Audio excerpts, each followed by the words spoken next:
Dust hung in the air, thick angry as wet wool, settling into the creases of Alfred Stokes's knuckles until his hands looked carved from the very beechwood he shaped.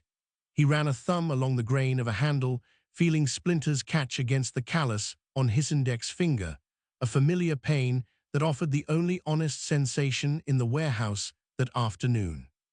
Around him, racks of unfinished broom heads stood like silent regiments, their badger bristles stiff and waiting for the glue pot, yet the smell today was wrong. Not merely the usual tang of boiled hide and cured hair, but something underneath, cloying and sweet, like meat left too long in a close pantry.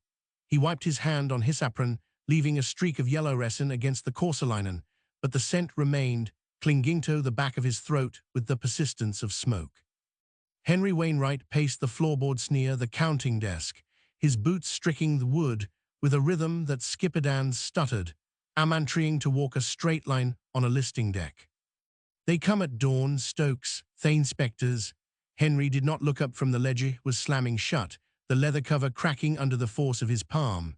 "They will take the stock, they will take their tools, they will strip the very nails from the doorframe if I let them cross the threshold." "The lease isn't up until Michaelmas, sir," Stokes said, his voice quiet, barely disturbing the dust motes dancing in the single shaft-off gaslight. "Mr. King's men said we had until the end of the month. King says many things to keep his own skindry while the rest of us drown." Henry spun around, his face flushed a mottled beneath the grime of the workshop, ice-wide and darting toward the heavy oak door thattled to the yard. "It is not the least that worries me. It is what lies beneath the cellar floor at Ilford. If thee find that, if thee so much as sniff the earth where the lime was spread, I am ruined, worse than ruined, I am finished." Stokes stopped sorting the bristles. His hand shivered over the pile, fingers curling inward as if to hide from the sight of them.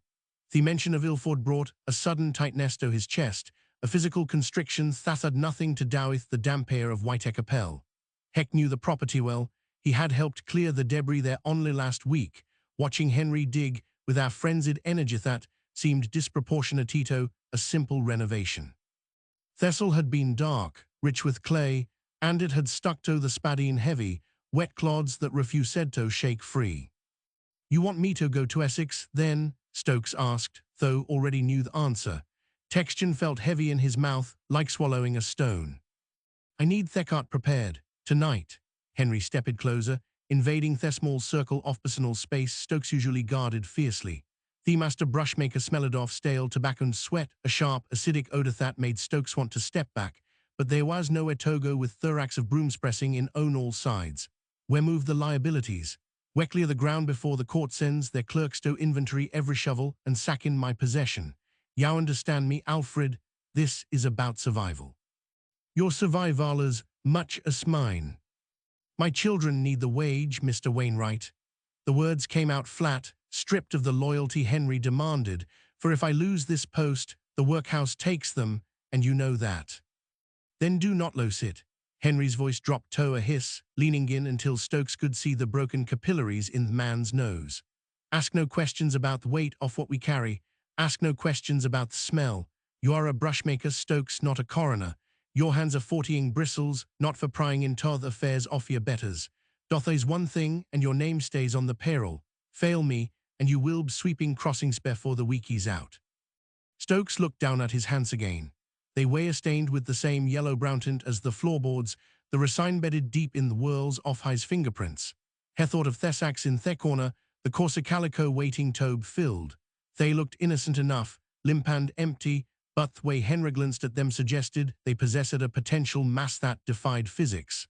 A sack of badger hair should feel light, airy, shifting with a dry rustle when lifted. But Henry spoke of weight as if it were a secret shared between conspirators, a burden that would press against the hip with a fluid, sickening momentum. "I will harness the horse," Stokes said. He turned away before Henry could see the tremor in his jaw. The stable lay at the rear of the yard, separate from the workshop by a patch of cobbles that was slick with evening damp. Ash walked, the gaslight from the warehouse window stretched his shadow across their ground, elongating it until it seemed to reach for the gate, grasping at the freedom he was about to surrender. Thea outside was colder, biting at his exposed wrists, carrying the distant roar of the city and the closer, more intimate sound Offrat scuttling in the gutter. He fetched their harness from its peg, the leather stiff and cold against his palms. The horse, a sway-backed mare named Bess, nickered softly as he approached, her breath pluming in Thechel. She nudged his shoulder, seeking the usual apple a lump off sugar, but Stokes had nothing to give her. He worked the buckless with mechanical precision, his mind elsewhere, dwelling in the image of the cellar at Ilford. Thearth there had been too smooth, too level, as if Somione had taken great care top at it down after digging. Undisturbed, Henry had called it. Butte earth that has been turned never truly settles back into innocence. It holds the memory of the spade, the shape of the hole, the absence of what was taken. A gate creaked. Stokes froze, his hand resting on Bess's flank.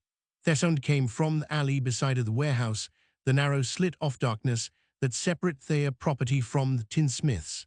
Footsteps followed, slow and deliberate, crunching on the frost-rimed gravel with a weight that suggested more than one man was coming to share the burden of the night. The shadow detached itself from the alley wall, resolving into a figure that stooped slightly against the wind. Thomas Wainwright. He carried a spade over one shoulder and a coil of rope in his left hand, the metal blade clinking against his collarbone with every step, a sharp, metallic rhythm that cut through the damp air. Stokes exhaled, a plume of white vapor vanishing into the dark, and turned back to Bess to tighten the girth strap, though it needed no tightening. "Late," Henry said. He stood in the workshop doorway, the gaslight behind him carving his silhouette into a jagged edge of black against the yellow glow. He did not move to help his brother. He did not offer a hand to take the spade. Attempt 1, Thomas muttered about traffic on Whiteacapel Road as he dropped the rope onto the cart bed, letting it land with a heavy thud. Omnibus broken axle, it blocked. Excuses cost time. Time costs us everything. Henry stepped out onto the cobbles, pulling his coat tighter around his throat, his eyes sweeping the street beyond the gate, as if expecting the inspectors to materialize from the mist along with the broken omnibus. Is the way clear? As clear as it gets. Thomas rubbed a gloved hand over his face, smearing soot across his cheekbone. Did you speak to him? He nodded towards Stokes, who kept his attention on the mare's flank, stroking the coarse hair to calm her shifting weight. The horse sensed the tension, ears pinning back against her skull, muscles rippling beneath the harness leather. "He knows his place," Henry said. "He knows the wage. And the risk." "The risk is mine, the labor is his." Henry walked to the cart, kicking at one of the sacks lying limp in the back. The calico shifted, empty and light, yet Stokes felt his stomach tighten as if the fabric already held the density of lead. "Load them, we leave now." Thomas hesitated. His hand hovered over the sack, fingers twitching before curling into a fist. He looked at Henry, then at the spade leaning against the wheel, then at the dark mouth of the alley from which he had emerged. "Henry," Thomas said, his voice dropping low, barely audible over the snort of the horse. "The earth, it was wet, heavy." "Load the sack, Thomas. It smells, even now, on my boots." "Then wash them." Henry's voice cracked, a sudden fracture in the veneer of command. "Or do you wish to wait for the inspectors? Do you wish to explain to Mr. King why the cellar floor was dug up on the eve of bankruptcy? Speak, brother, tell them what you told me." Thomas flinched. He grabbed the sack, yanking it towards him with a violence that made the rope coil unravel slightly. He stuffed it into the corner of the cart, shoving it down, as if trying to bury it beneath the wooden slats. Stokes watched the movement, the way Thomas's shoulders hunched against the cold, the way he avoided looking at the spot in the yard where the ground had been turned weeks before. "Alfred," Henry said, not looking up, "check the traces." Stokes moved around the horse, his hands working the buckles by feel rather than sight. The leather was stiff, biting into his fingertips, and he pressed hard until the metal tongue clicked into the hole. 1, 2. He checked the breeching, the reins, the pole chains, mechanical motions, safe motions. If he focused on the friction of the strap, he did not have to think about the journey to Essex. He did not have to think about lime or clay, or the reason a brushmaker was driving a cart at midnight with two brothers who spoke in codes. "Ready?" Henry asked. "As I'll ever be." Stokes climbed onto the seat, the wood hard beneath his thighs. He took the reins, feeling the weight of them settle into his palms, familiar and grounding. Bess shifted, hooves scraping on the stone, eager to move, eager to leave the scent of the workshop behind. Thomas climbed up beside Henry, squeezing into the narrow space without a word. He kept his hands in his lap, gripping his knees, his knuckles white beneath the grime. Henry remained standing on the ground for a moment longer, looking up at the warehouse window where the gaslight flickered against the glass. "Lock the gate," Henry said. Stokes slid down, his boots hitting the cobbles with a dull thud. He walked to the heavy wooden gate, sliding the bolt home with a scrape of iron on iron that sounded too loud in the quiet street. He returned to the cart, climbing up again, and settled the reins. "Go," Henry said, finally climbing up beside his brother. Stokes clicked his tongue. Bess leaned into the collar, the wheels groaning as they began to turn. The cart lurched forward, the motion sending a jolt through Stokes's spine that settled deep in his lower back. They rolled out of the yard, onto the pavement, then into the street where the fog hung low, thick with coal smoke and the sulphur tang of the river.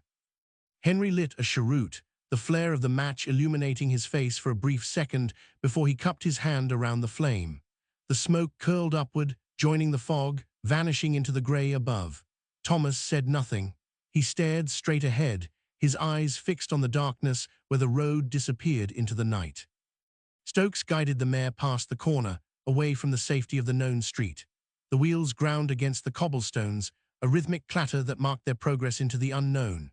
Behind them, the warehouse faded into the gloom, the gaslight diminishing until it was nothing more than a pinprick of yellow in the swallowing dark. The air grew colder as they moved east, the buildings thinning out, the shadows lengthening until they seemed to reach up from the ground to grasp at the wheels. "Keep her steady," Henry said, his voice rough with tobacco, insisting on no stops, not for constables and not for tolls. Stokes nodded, though he knew the order was impossible. The road to Ilford was long and the night was young. He tightened his grip on the reins, feeling the leather creak under the pressure. The sacks behind them shifted as the cart hit a rut, sliding slightly against the wooden slats. They were empty. He knew they were empty. But as the weight of them settled against the back of the seat, pressing into his spine with every bump in the road, they felt heavy enough to drown a man. The fog closed in around them, damp and clinging, sealing them inside a moving pocket of silence where the only sound was the horse's breath and the endless grinding of the wheels. The buckled tongue clicked into the hole. Stokes tested the leather, pulling hard until the strap groaned, satisfied the horse would not throw a shoe on the rutted road to Ilford. Bess shifted her weight, iron shoes scraping stone, a sharp spark dancing briefly in the gloom before dying.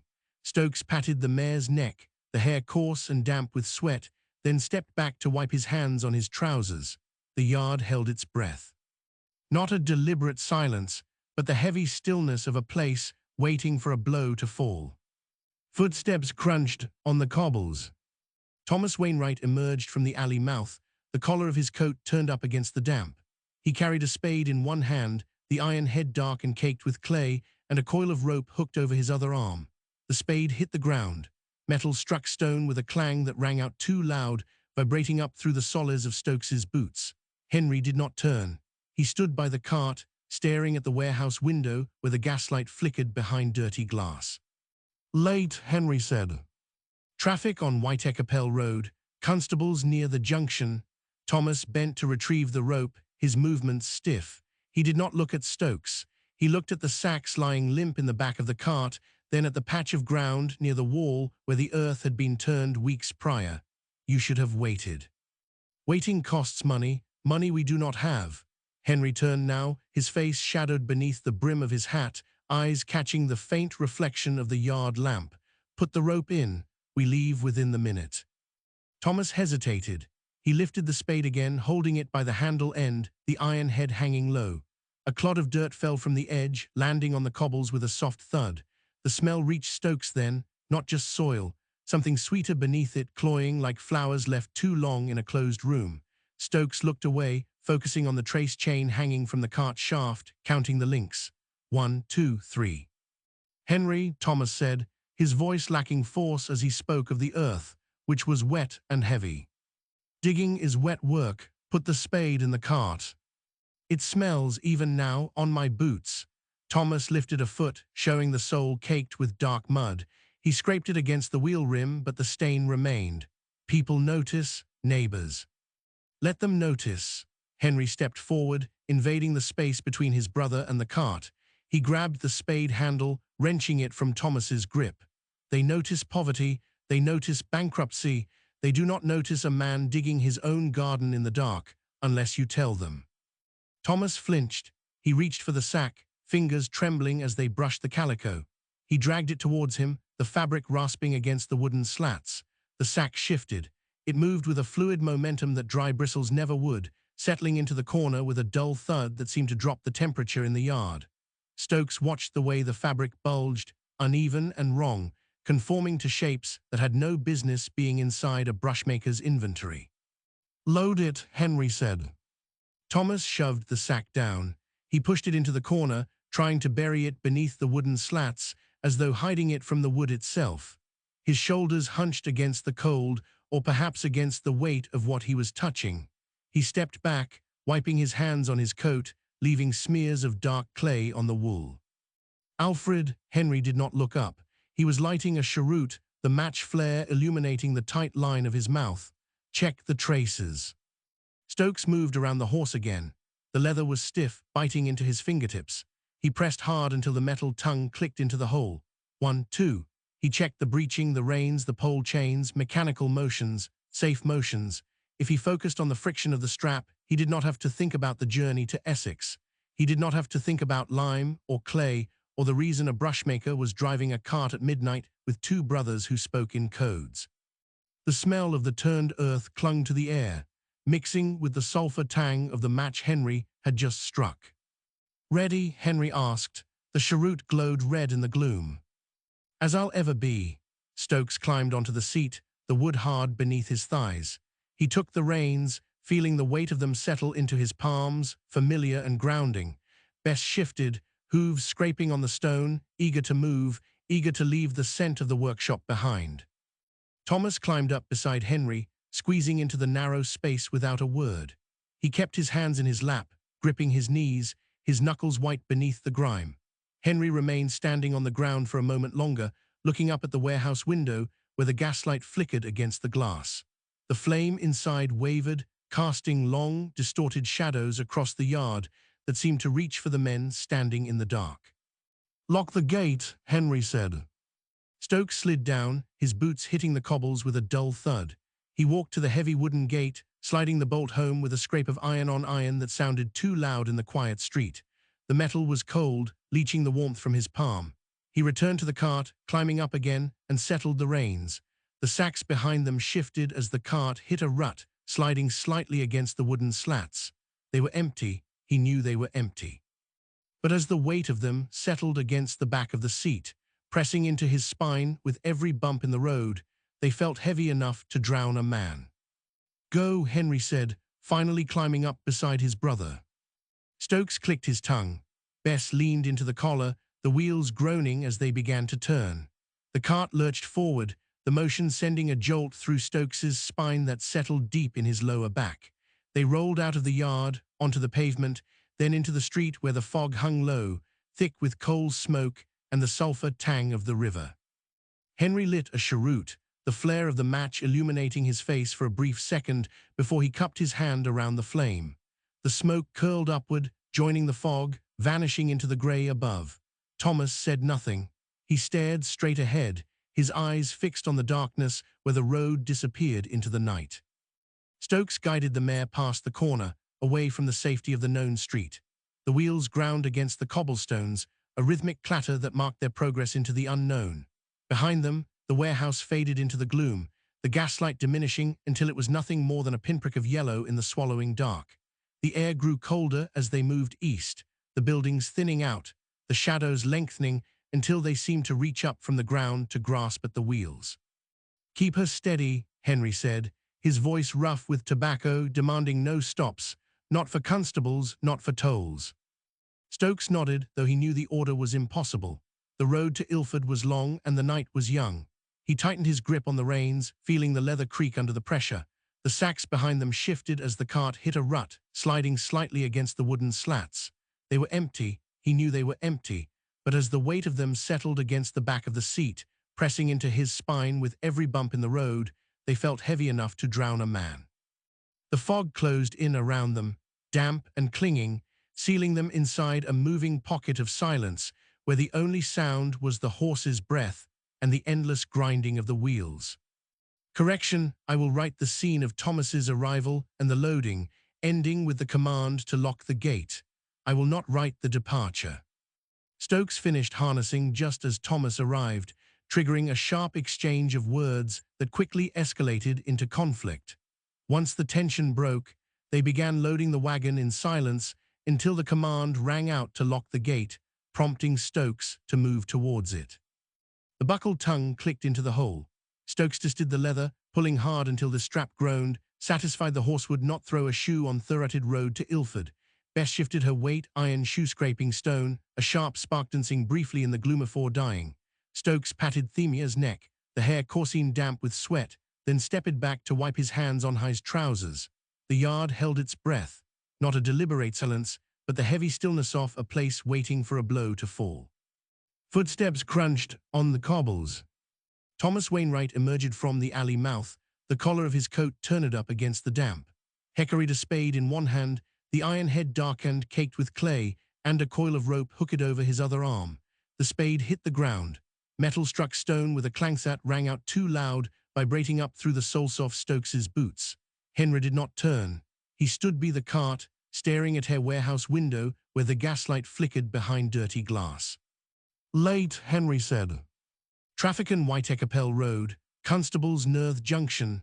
Thomas bent to retrieve the rope, his movement stiff. He did not look at Stokes. He looked at her sacks lying limp in the back of the cart, then at the patch off ground near the wall where the earth had been turned weeks prior.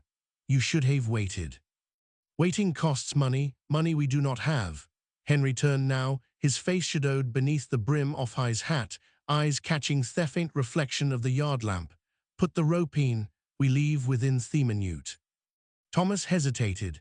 He lifted the spade again, holding it by the handle end, the iron head hanging low. A clod of dirt fell from the edge, landing on the cobbles with a soft thud. The smell reached Stokes then, not just soil. Something sweeter beneath it, cloyingy like flowers left too long in a closed room. Stokes looked away, focusing on the trace chain hanging from the cart shaft, counting the links. 1, 2, 3. Henry, Thomas said, his voice lacked force. The earth, it was wet, heavy. Digging is wet work, put the spade in the cart. It smells even now on my boots. Thomas lifted a foot, showing the sole caked with dark mud. He scraped it against the wheel rim, yet the stain remained. People notice, neighbors. Let them notice. Henry stepped forward, invading the space between his brother and the cart, and grabbed the spade handle to wrench it from Thomas's grip. They notice poverty, they notice bankruptcy, yet they do not notice a man digging his own garden in the dark, unless you tell them. Thomas flinched. He reached for Thessac, fingers trembling as they brushed the calico. He dragged it towards him, the fabric rasping against the wooden slats. The sack shifted. It moved with a fluid momentum that tree bristles never would, settling into the corner with a dull thud that seemed to drop the temperature in Thayard. Stokes watched the way the fabric bulged, uneven and wrong, conforming to shapes that had no business being inside a brushmaker's inventory. Load it, Henry said. Thomas shoved the sack down. He pushed it into the corner, trying to bury it beneath wooden slats, as though hiding it from the wood itself. His shoulders hunched against the cold, or perhaps against the weight of what Hugh was touching. He stepped back, wiping his hands on his coat, leaving smears of dark clay on the wool. Alfred, Henry did not look up. He was lighting a cheroot, the match flare illuminating the tight line of his mouth. Check the traces. Stokes moved around the horse again. The leather was stiff, biting into his fingertips. He pressed it hard until the metal tongue clicked into the hole. 1, 2. He checked the breeching, the reins, the pole chains, mechanical motions, safe motions. If he focused on the friction off the strap, he did not have to think about the journey to Essex. He did not have to think about lime or clay, or the reason a brushmaker was driving a cart at midnight with two brothers who spoke in codes. The smell of the turned earth clung to the air, mixing with the sulfur tang of the match Henry had just struck. Ready, Henry asked. the cheroot glow-edred in the gloom. As I'll ever be. Stokes clambered onto the seat, the wood hard beneath his thighs. He took the reins, feeling the of them settle in Tohai's palms, familiar and grounding. Bess shifted, hooves scraping on stone, eager to move, eager to leave the scent off the workshop behind. Thomas climbed up beside Henry, squeezing into the narrow space without a word. He kept Hishans in his lap, gripping his knees, his knuckles white beneath the grime. Henry remained standing on the ground for a moment longer, looking up at the warehouse window where the gaslight flickered against the glass. The flame inside wavered, casting long, distorted shadows across the yard that seemed to reach for the men standing in the dark. "Lock the gate," Henry said. Stokes slid down, his boots hitting the cobbles with a dull thud. He walked to the heavy wooden gate, sliding Thebolt home with a scrape-off iron on irons that sounded too loud in Thequiet Street. The metal wascled, leaching the warmth from his palm. He returned to the cart, climbing up again, and settled the reins. Focus on the smell of the grave. Focus on the weight, the psychological weight of the sack. Focus on Stokes's fear, the fear of being caught. The buckled tongue clicked into the hole. Stokes tested the leather, pulling hard until the strap groaned, satisfied the horse would not throw a shoe on the rutted road to Ilford. Bess shifted her weight, iron shoes scraping stone, a sharp spark dancing briefly in the gloom before dying. Stokes patted the mare's neck, the hair coarse and damp with sweat, then stepped back to wipe his hands on his trousers. The yard held its breath, not a deliberate silence, but the heavy stillness of a place waiting for a blow to fall. Dust motes hung in the air, suspended in the beam of the yard lamp, unmoving as stones. Footsteps crunched on the cobbles. Thomas Wainwright emerged from the alley mouth, the collar of his coat turned up against the damp. He carried a spade in one hand, the iron head dark and caked with clay, and a coil of rope hooked over his other arm. The spade hit the ground. Metal struck stone with a clang that rang out too loud, vibrating up through the soles of Stokes's boots. Henry did not turn. He stood by the cart, staring at the warehouse window where the gaslight flickered behind dirty glass. "Late," Henry said. Traffic on Whiteacapelle Road, constables near the junction. Thomas bent to retrieve the rope, his movements stiff. He did not look at Stokes. He looked at the sacks lying limp in the back of the cart, then at the patch of ground near the wall where the earth had been turned weeks prior. "You should have waited." "Waiting costs money, money we do not have." Henry turned now, his face shadowed beneath the brim of his hat, eyes catching the faint reflection of the yard lamp. "Put the rope in. We leave within the minute." "Content details to preserve." Thomas hesitating. Lifting spade by handle end, iron head low. Clod of dirt falling, hitting cobbles, soft thud. Smell reaching Stokes. Smell description, not just soil, sweeter, cloying, like old flowers in closed room. Stokes looking away. Focus on trace chain from cart shaft. Counting links, 1. "Henry," Thomas said, his voice lacking force as he spoke of the earth, which had been wet and heavy. "Digging is wet work. Put the spade in the cart." "It smells even now on my boots." Thomas lifted a foot, showing the sole caked with dark mud. He scraped it against the wheel rim, but the stain remained. "People notice, neighbors." "Let them notice." Henry stepped forward, invading the space between his brother and the cart. He grabbed the spade handle, wrenching it from Thomas's grip. "They notice poverty, they notice bankruptcy, they do not notice a man digging his own garden in the dark, unless you tell them." Thomas flinched. He reached for the sack, fingers trembling as they brushed the calico. He dragged it towards him, the fabric rasping against the wooden slats. The sack shifted. It moved with a fluid momentum that dry bristles never would, settling into the corner with a dull thud that seemed to drop the temperature in the yard. Stokes watched the way the fabric bulged, uneven and wrong, conforming to shapes that had no business being inside a brushmaker's inventory. A knee, an elbow. The mind supplies horrors the eye cannot confirm. Stokes gripped the cart rail, knuckles white, forcing his gaze to the horse's flank. "Load it," Henry said. Thomas shoved the sack down. He pushed it into the corner, trying to bury it beneath the wooden slats, as though hiding it from the wood itself. His shoulders hunched against the cold, or perhaps against the weight of what he was touching. He stepped back, wiping his hands on his coat, leaving smears of dark clay on the wool. The stain would not wash out. Stokes knew this. He had seen glue resist lye, resin resist soap. This clay was different. It was grave mud. It would live in the weave of the trousers until the cloth rotted away. Henry did not look up. He was lighting a cheroot, the match flare illuminating the tight line of his mouth. Check the traces. Stokes moved around the horse again. The leather was stiff, biting into his fingertips. He pressed hard until the metal tongue clicked into the hole. 1, 2. He checked the breeching, the reins, the pole chains, mechanical motions, safe motions. If he focused on the friction of the strap, he did not have to think about the journey to Essex. He did not have to think about lime or clay or the reason a brushmaker was driving a cart at midnight with two brothers who spoke in codes.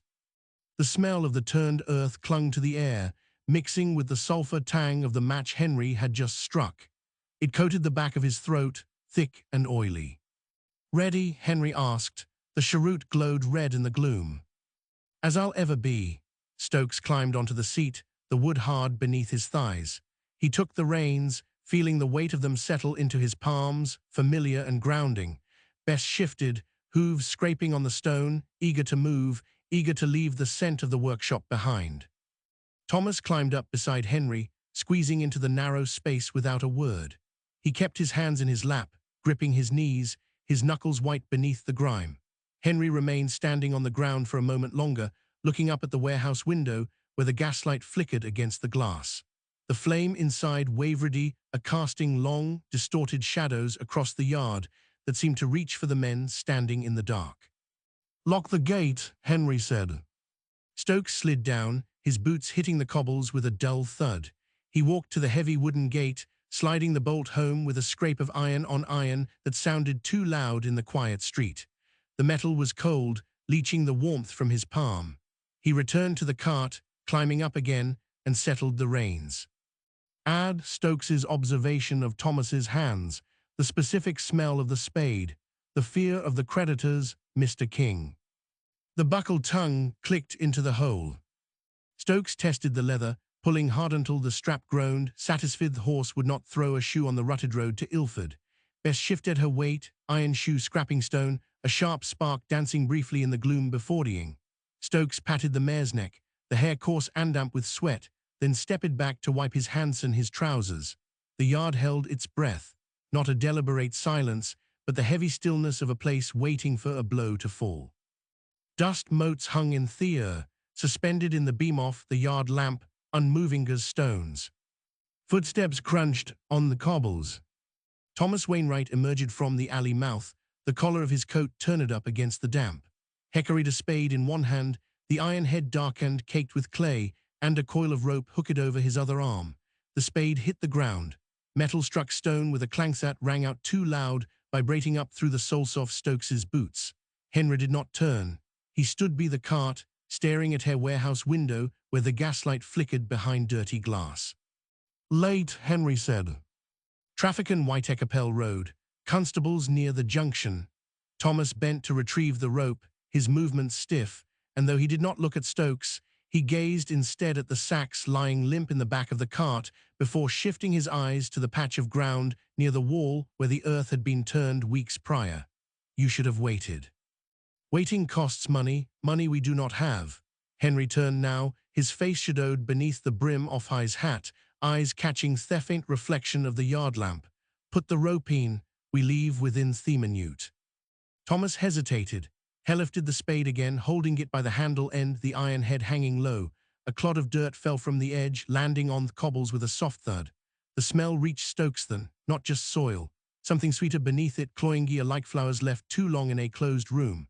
Stokes looked away, focusing on the trace chain hanging from the cart shaft, counting the links. 1, 2, 3. The count grounded him. Numbers did not rot. Numbers did not smell of lime and decay. "Henry," Thomas said, his voice lacked force. "The earth, it was wet, heavy. Digging is wet work. Put the spade in the cart. It smells, even now, on my boots." Thomas lifted a foot, showing the sole caked with dark mud, and although he scraped it against the wheel rim, the stain remained. "People notice, neighbors. Let them notice." Henry stepped forward, invading the space between his brother and the cart, and grabbed the spade handle to wrench it from Thomas's grip. They notice poverty, they notice bankruptcy, yet they do not notice a man digging his own garden in the dark unless you tell them. Thomas flinched. He reached for Thessac, fingers trembling as Thay brushed the calico. He dragged it towards him, the fabric rasping against the wooden slats. The sack shifted. It moved with a fluid momentum Thatchery bristles never would, settling into the corner with a dull thud that seemed to drop the temperature in Thayard. Stokes watched the wave fabric bulged, uneven and wrong, conforming to shapes Thath had no business being inside a brushmaker's inventory. A knee, an elbow. The Mindsupplies horrors the eye cannot confirm. Stokes gripped the cartrill, knuckles white, forcing his gaze to the horse's flank. He thought of Mr. King's inspectors arriving at dawn, turning over every broom head, probing every sack for defects. They would not look for flesh, they looked for debt. "Load it," Henry said. Thomas shoved the sack down, pushing it into the corner as though trying to bury it beneath the wooden slats, hiding it from the wood itself. His shoulders hunched against the cold, or perhaps against the weight of what he was touching. He stepped back, wiping his hands on his coat and leaving smears of dark clay on the wool. The stain would not wash out. Stokes knew this, having seen glue resist lye and resin resist soap. This clay was different. It was grave mud, destined to live in the weave of the trousers until the cloth rotted away. Henry did not look up. He was lighting a cheroot, the match flare illuminating Thetite line of his mouth. Check the traces. Stokes moved around the horse again. The leather was stiff, biting into his fingertips. He pressed it hard until the metal tongue-clicked into the hole. 1, 2. He checked the breeching, the reins, the pole chains, mechanical motions, safe motions. If he focused on the friction off the strap, he did not have to think about the journey to Essex. He did not have to think about lime or clay, or the reason a brushmaker was driving a cart at midnight with two brothers who spoke in codes. The smell of the turned earth clung to the air, mixing with the sulfur tang of the match Henry had just struck. It coated the back of his throat, thick and oily. "Ready?" Henry asked, the cheroot glowed in the gloom. "As I'll ever be." Stokes climbed onto the seat, the wood hard beneath his thighs. He took the reins, feeling the of them settle in Tohai's palms, familiar and grounding. Bess shifted, hooves scraping on stone, eager to move, eager to leave the scent off the workshop behind. Thomas climbed up beside Henry, squeezing into the narrow space without a word. He kept Hishans in his lap, gripping his knees, his knuckles white beneath the grime. Henry remained standing on the ground for a moment longer, looking up at the warehouse window where the gaslight flickered against the glass. The flame inside wavered, casting long, distorted shadows across the yard that seemed to reach for the men standing in the dark. "Lock the gate," Henry said. Stokes slid down, his boots hitting the cobbles with a dull thud. He walked to the heavy wooden gate, sliding Thebolt home with a scrape-off iron on iron that sounded too loud in Thequiat Street. The metal wascled, leaching the warmth from his palm. He turned back to the cart, the dark shapes of the brothers waiting in the gloom, the horse stamping softly against the stone. The road to Ilford lay open before them, a swallowing mouth of fog and darkness, and Stokes knew there was no turning back. Bolt slid home. Bess leaned into the collar. The cart lurched. Stokes gathered the reins, leather stiff and cold against Sedilla palms, feeling the vibration of the iron rims grinding over the street stones transmit directly into his wrist bones. Behind him, the sack settled. It did not sit still like bales of bristles or crates of handles, but slid with a wet, heavy friction against the wooden slats, correcting its balance every time the wheel dropped into a rut.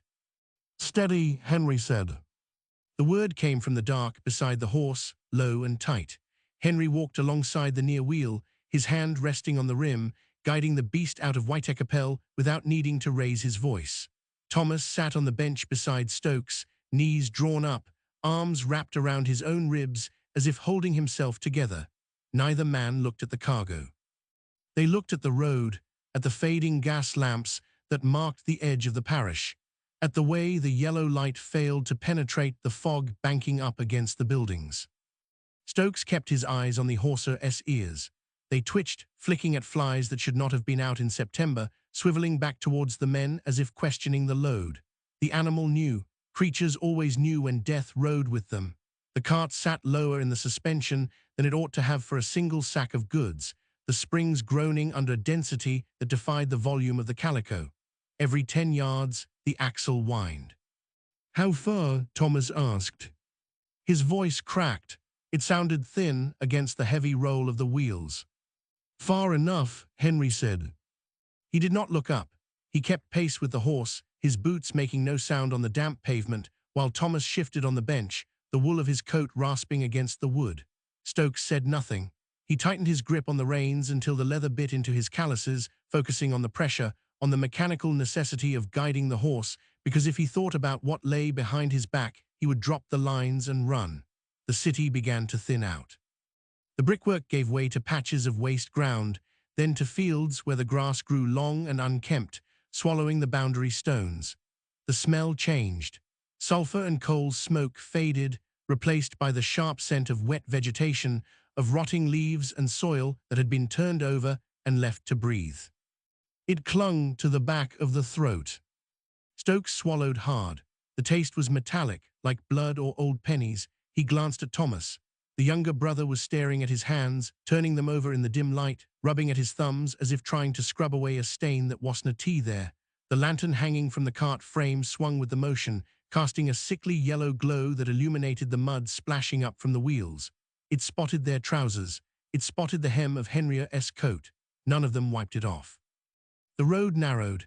Hedges closed in on either side, dark walls of thorn and briar that scraped against the sides of the cart when Stokes steered too close to the edge. Bess slowed. Her breath plumed in the cold air, thick white clouds that vanished into the fog. Henry stopped walking. He let go of the wheel and stepped into the road, raising a hand. "Here." Stokes pulled on the reins. Bess halted, shaking her head, snorting at the stillness. The silence of the country was different from the silence of the city. It was not waiting for noise to happen, but complete in itself, heavy and pressing. There were no dogs barking, no distant rumble of omnibuses, just the sound of the horse chewing the bit and the drip of condensation from the hedges. Henry walked around the back of the cart. He did not light a lantern. He stood in the shadow of the vehicle, his face obscured by the brim of his hat, and pointed towards the field beyond the hedge. A gap stood open in the thorns, worn down by feet or animals, leading into the darkness of the pasture. "Through there," Henry said, "by the fence line." Thomas stood up. His legs shook. He stepped down from the cart, his boots sinking into the soft verge with a wet squelch. "Which spot?" "You know it. I haven't been here in weeks." "Then look," Henriette's voice hardened. "The grass is taller where the earth was loose." Stokes remained on the seat. He should have climbed down. He should have helped unharness the horse or carry the tools. But his legs felt filled with lead, anchored to the wood by the weight of the secret behind him. He watched Henry move towards the gap in the hedge. The brushmaker walked with a strange confidence, stepping over the broken thorns without hesitation, navigating the uneven ground as if he had walked it every night since the burial. He stopped 10 yards in.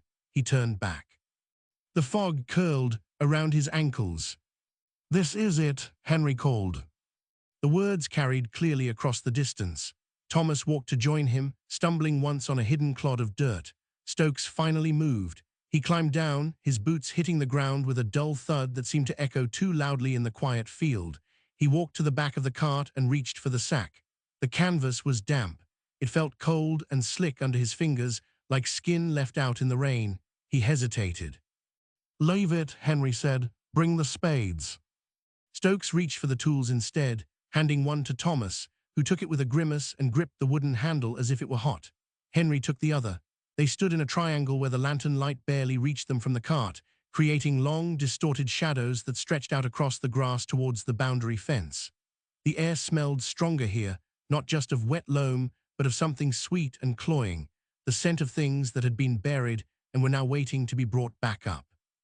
Henry stepped towards the mound. He kicked at the grass with the toe of his boot, scraping away the top layer to reveal the dark soil beneath. It looked fresh, darker than the surrounding earth, undisturbed by roots or worms. "Start digging," Henry said. Thomas looked at the ground, then at Henry, noting how people walk past while the road remains close. "No one walks past at this hour." "What if they do?" "Then we are digging a drain," Henry said, shoving the spade into the turf until the blade bit deep with a wet, sucking sound. Unless you want the inspectors to find her in the cellar. Thomas flinched. He raised the spade. He brought it down. The clay flew. Stokes watched the dirt land on his boots. He watched Henry dig with a rhythmic, desperate energy, as if he could outrun the consequences by moving the earth faster. The smell rose with every spadeful. It hit Stokes in the face, thick and oily, coating his tongue. He stepped back. He needed air. He needed to be anywhere but here, standing over a grave he had helped to fill, watching a man dig up his lover like a sack of potatoes.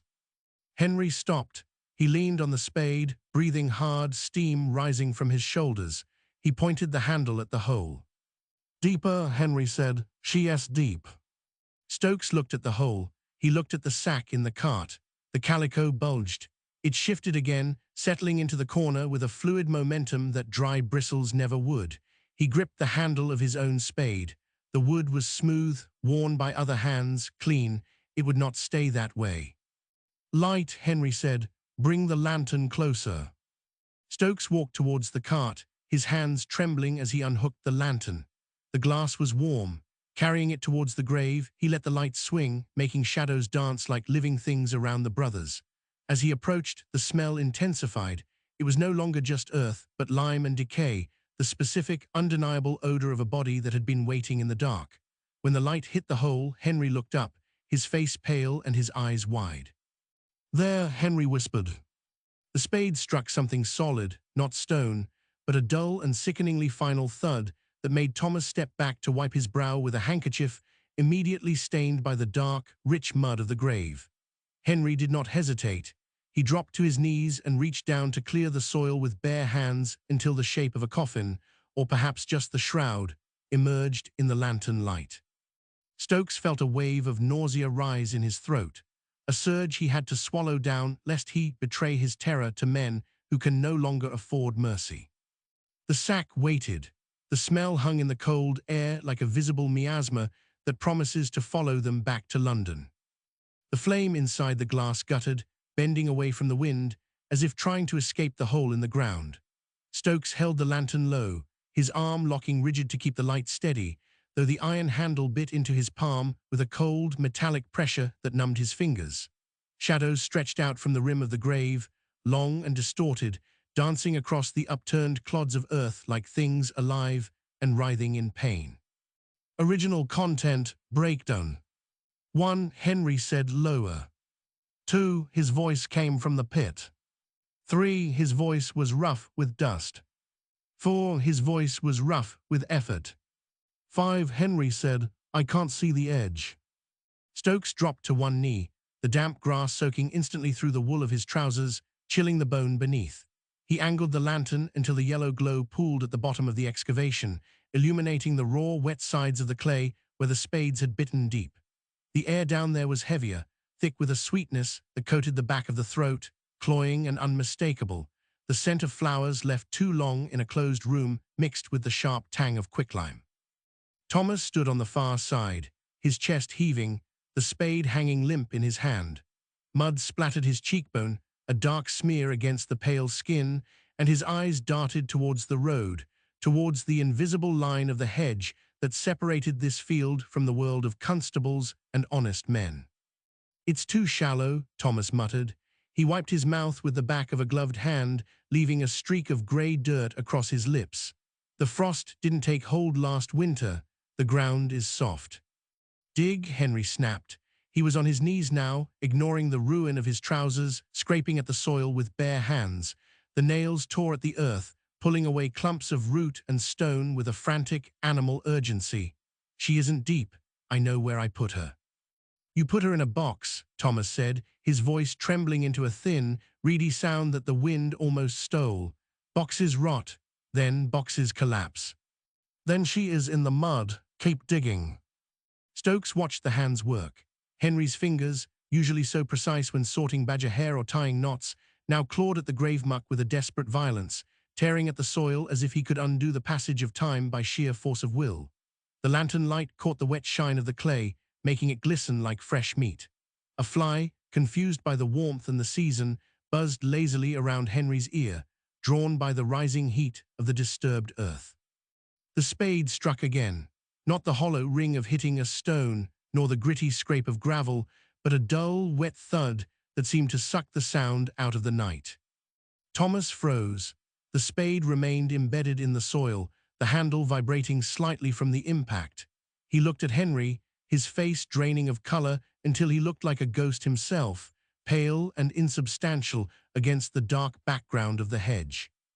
"Don't stop," Henry whispered. He leaned forward, his face inches from the hole, breathing in the air that rose from it as if it were perfume. "Clear it away."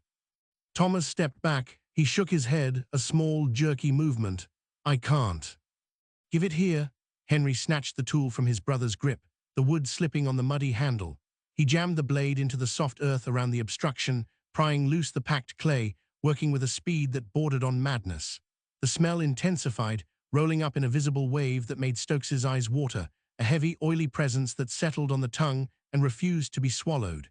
It was the smell of a cellar left closed all summer, of things forgotten and left to break down in the dark. Henry tossed a clod of earth aside. It landed near Stokes's boot, breaking apart to reveal a fragment of fabric, dark and sodden, clinging to a shape that was no longer distinct. The lantern light flickered over it, revealing the curve of a shoulder, or perhaps just a mound of rags, wrapped in a shroud that had surrendered its integrity to the worms and the wet. "God help us," Thomas breathed. The words were barely audible, lost in the rustle of the wind through the tall grass. "Help yourself," Henry said, without looking up. He reached into the hole, his hands disappearing into the muck, and grasped the bundle. He strained, the muscles in his neck corded and tight, veins standing out against the skin like blue rivers on a map of a desperate country. "It's stuck. The clay has hold of it." "Let me," Stokes said.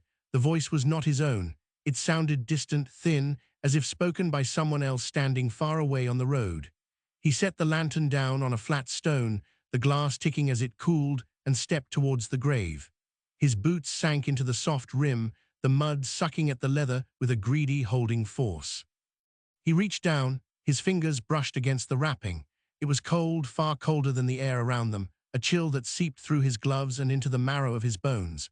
The material was slick, slimy with the decomposition of the grave, and beneath it he felt the solid, unyielding weight of the form within. It was not the light, shifting mass of bristles or wood. It was dense, anchored, a dead weight that resisted movement, as if the earth itself refused to release its claim. "Lift," Henry commanded. His breath came in short, sharp gasps, fogging in the cold air. "On 3, 1, 2, 3. They heaved.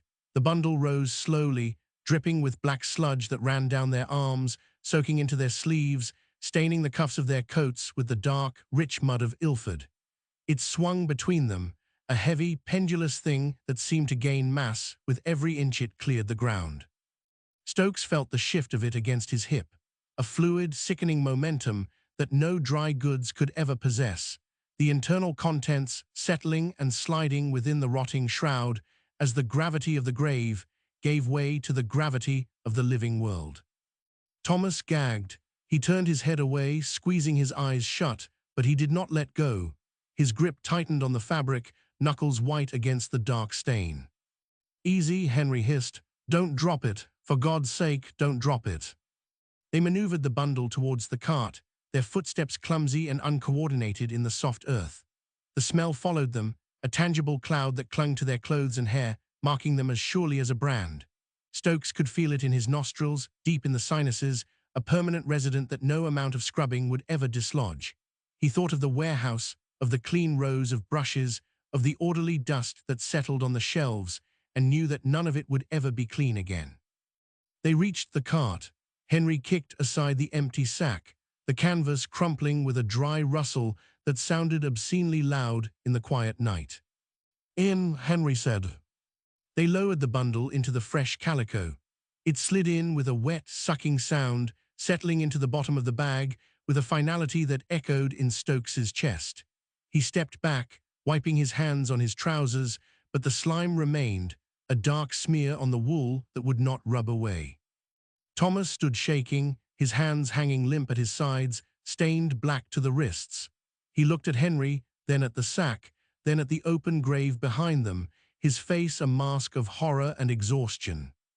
"Tie it," Henry said. He was already reaching for the rope, his movements brisk, efficient, as if they were merely packing an order for a customer in Cheapside. "We have to go. The light will be coming soon." Stokes looked at the sack. It bulged awkwardly, the shape within pressing against the fabric, hinting at the contours of a head, a shoulder, the terrible geometry of a human form reduced to cargo. The smell rose from it, stronger now, filling the space between them, wrapping around their throats like a noose. He picked up the end of the rope. His fingers felt numb, clumsy.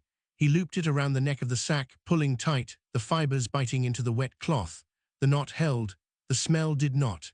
It hung in the cold air, thick and visible, a miasma that promised to follow them all the way back to London, to seep into the walls of the warehouse, to cling to them long after the rope had done its work and the gallows had claimed their due. Thomas turned away, retching into the grass, the sound harsh and violent in the stillness. Henry ignored him. He looked at Stokes, his eyes hard and bright in the lantern light. "Lift it," Henry said. "Put it in the cart." Stokes bent his knees. He reached for the sack. The weight hit him, massive and shifting, and he stumbled, catching himself on the wheel of the cart, his hand sinking into the mud of the tire. The dead woman moved inside the bag, settling against his hip with a fluid, sickening grace that dry bristles never would. The spade bit deep. Metal shrieked against something dense, a dull thud that vibrated up the wooden handle and into Henry's palms. He stopped. The shovel hovered over the dark hole, trembling slightly in the wind. Thomas froze mid-swing, his breath hitching in his throat like a caught fish. "Stone?" Thomas asked. His voice cracked, thin and useless against the vast, swallowing dark of the field. "No." Henry dropped to his knees. He did not care for the mud soaking into the trousers, for the wet chills seeping through the wool to his skin.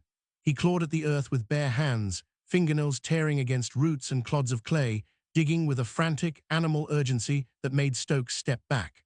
The lantern light jerked with the movement, casting wild shadows that leaped across the grass like fleeing spirits. "Help me." Stokes did not move. His stomach turned over, a slow, heavy roll that began behind the navel and rose until it pressed against his ribs. He swallowed hard, tasting bile and the copper tang of fear. The smell hit him then, not the clean scent of turned loam, but something older, sweeter, cloying like fruit left too long in the sun. It rose from the hole in a visible wave, thick enough to coat the tongue. Stokes, without looking up, Henry kept his hands buried in the slick grave sludge that coated them black to the wrists. The sack. Thomas dropped his spade. The handle clattered against a stone, the sound sharp and final.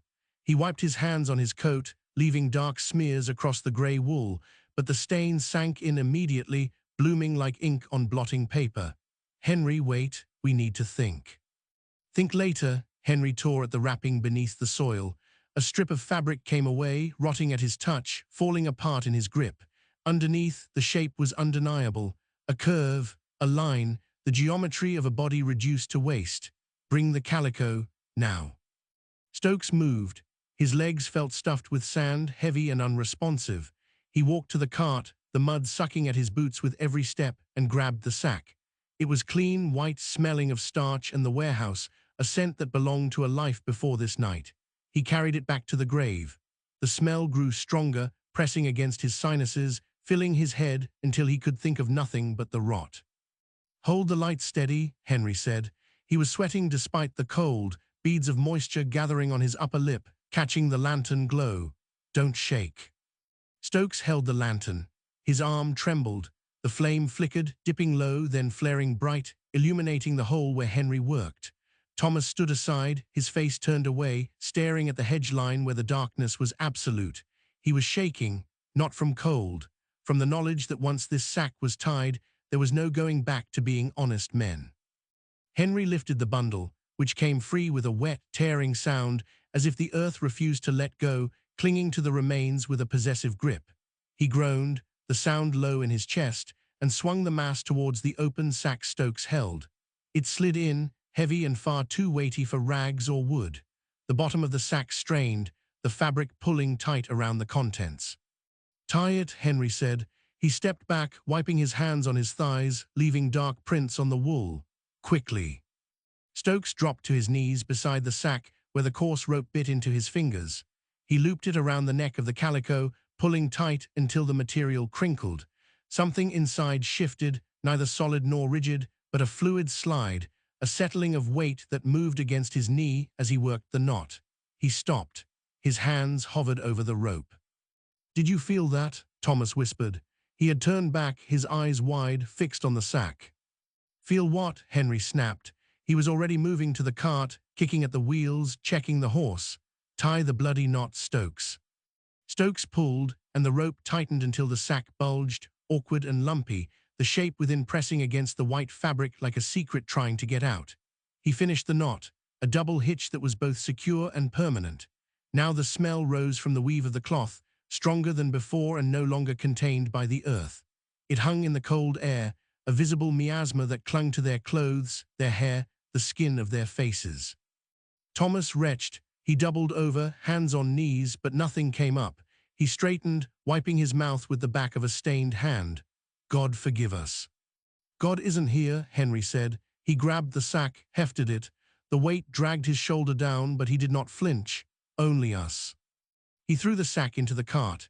It landed with a dull thud, settling into the bed beside the tools.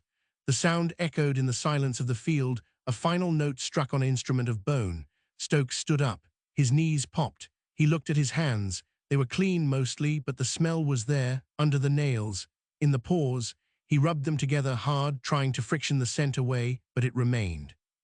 "Get up," Henry said. He was already climbing onto the driver's seat, reins in hand. "We burn daylight if we stay." Stokes looked at the grave. It was open, a jagged wound in the earth waiting to be filled. He looked at the cart. The sack sat there, quiet now, but he could feel the weight of it from where he stood, pulling at the axle, pulling at him. He climbed onto the cart. The wood was cold beneath him. The horse shifted, sensing the burden, ears pinning back. "Go on," Henry said. He flicked the reins. The horse stepped forward. Content events to preserve. 1. Cart lurches. 2. Sack slides across floorboards. 3. Sack bumps Stokes's boot. 4. Stokes flinches. 5. Stokes moves foot away. 6. Sack settles. 7. Smell rises.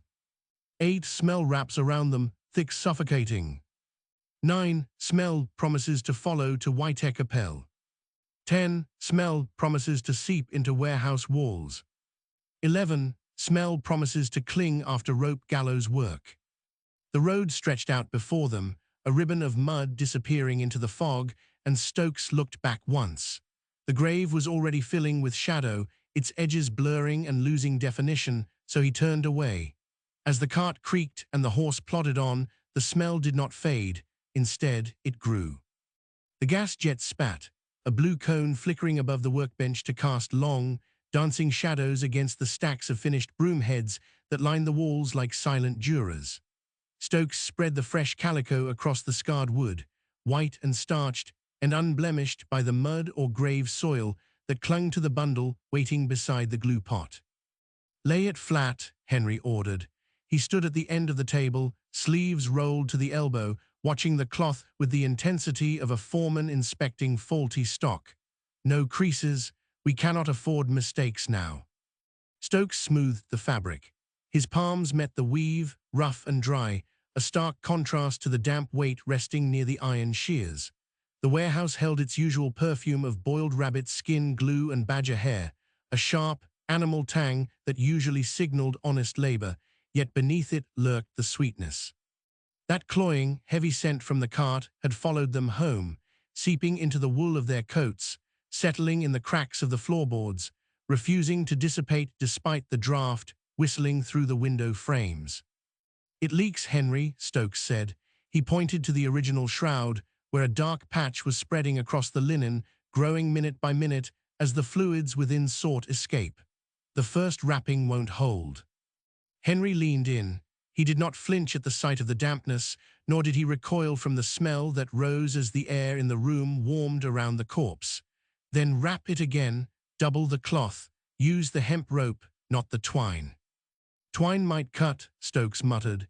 He reached for the hemp, the coarse fibers biting into his fingertips as he uncoiled the length. If the weight shifts, twine snaps. I did not ask for advice on cordage, Alfred. Henry's voice dropped, low and tight, like a string pulled to breaking point. I asked for secrecy, do the work. Stokes took the bundle. It slid across the table with a wet friction, leaving a trail on the varnished wood that he would have to scrub later. He lifted it. The weight was wrong. Not the solid, predictable heaviness of a sack of bristles or a box of handles, but a fluid, shifting mass that moved against his ribs as he breathed, settling into the crook of his arm with a sickening liquidity that suggested bones loose within the flesh. He laid it on the fresh calico. The linen wrinkled under the pressure. "Turn it," Henry said, "face down." Stokes rotated the parcel. Something inside shifted with a soft, wet click, like a stone settling in mud. He folded the white cloth over the stain, tucking the edges beneath with the precision of a man packaging fine goods for a department store in Cheapside. His hands moved automatically, recalling the rhythm of 1,000 previous tasks, tying, knotting, trimming, the muscle memory providing a shield against the knowledge of what lay beneath the weave. If he thought about the shape, the size, the reason for the leakage, his fingers would stop. So he did not think. He focused on the tension of the rope, the symmetry of the hitch, the way the hemp bit into the cloth to hold the secret tight. "Tighter," Henry commanded. He stood close now, his breath smelling of tobacco and something sour, perhaps fear disguised as anger. "I want no sagging, no give." Stokes pulled, the rope tightening to cut into the soft bundle and compress its contents until the shape became merely an obstacle, a thing to be carried rather than a person who had once drawn breath. He tied the knot, a double hitch, secure and permanent. The smell rose from the weave of the cloth, stronger now that it was no longer contained by the earth or the cold air of the graveyard. It hung in the warm room, a visible miasma that clung to their clothes, their hair, the skin of their faces. "Done," Stokes said. He stepped away from the table, wiping his hands on his apron, though he knew the stain would not come off. "It will hold for the move." Henry inspected the work. He ran a hand over the package, feeling the tension of the rope, checking for any weak point where the truth might spill out onto the floorboards. "It must go under the office floor, tonight." "The ledger room?" Stokes asked. He looked at the parcel, then at the dark door leading to the inner office where the cash and accounts were kept. "There is no space beneath the boards there, only dirt." "Then dig it out." Henry turned away, his back rigid as he busied himself with a stack of invoices. "Make space. We cannot leave it in the main shop, for the inspectors come Monday." Stokes nodded. He looked at his hands. The grave mud had worked its way under his fingernails despite the gloves he wore earlier, a dark, clay-rich stain that seemed to have bonded with the skin itself. He moved to the wash basin in the corner to scrub with pumice and lye, but the yellow-brown tint remained embedded in the cuticles, serving as a tangible marker that the crime had permeated his very being regardless of his intent. The water in the bowl turned cloudy, then brown, but his skin kept the color of the earth. "Thomas is outside," Henry said, never lifting his gaze from the papers. "Bring him in, he needs to see where it goes." Stokes dried his hands on a rag. The dampness of the warehouse air clung to him, thick and suffocating, promising to follow him all the way home. He walked towards the door, the smell of decay rising from the parcel on the table like a heat haze. Thomas stood in the shadows of the warehouse entrance, his face turned towards the wall, shoulders heaving with a rhythm that suggested he was fighting the contents of his own stomach. "Henry wants you," Stokes said. He kept his voice low, neutral, as if asking about the weather or the price of hemp. "Inside." Thomas turned. His face was pale, the color drained away to leave a waxy gray sheen under the gaslight. He swallowed hard, his Adam's apple bobbing against the tight collar of his shirt. Does it smell in there?" "It smells of work," Stokes lied. He held the door open, gesturing towards the table where the white bundle lay waiting to be buried beneath the floor. "Come in." Thomas stepped forward. He gagged, a dry, hacking sound that echoed off the wooden walls, and Stokes knew the brother was already crumbling under the weight of familial loyalty. The dry heave tore through Thomas's chest, a violent spasm that bent him double over the tin bucket meant for sweepings.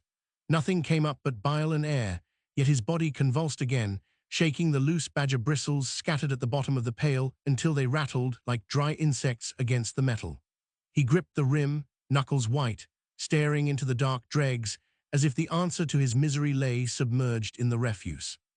"Stop it," Henry's voice cracked like a whip, sharp enough to flay skin before he commanded, "Pull yourself together, Tom. We have no time for your weak constitution." Thomas straightened, wiping his mouth with the back of a trembling hand. A string of saliva hung from his chin before he dashed it away, leaving a smear of pale fluid on his sleeve.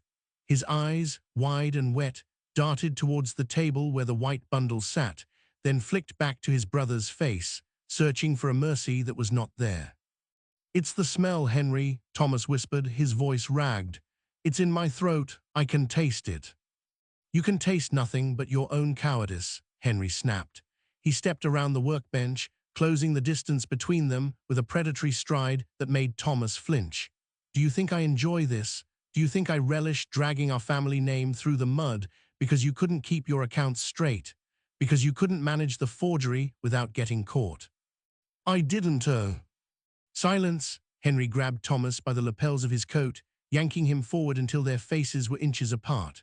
The smell of tobacco and sour sweat rolled off the elder brother, masking the decay for a heartbeat before the underlying sweetness surged back, stronger than before. "You are here because you are blood. Because if I hang, you hang. Because the creditors will strip this warehouse to the rafters and leave us both in the gutter if they find what lies under that cloth." He shoved Thomas back.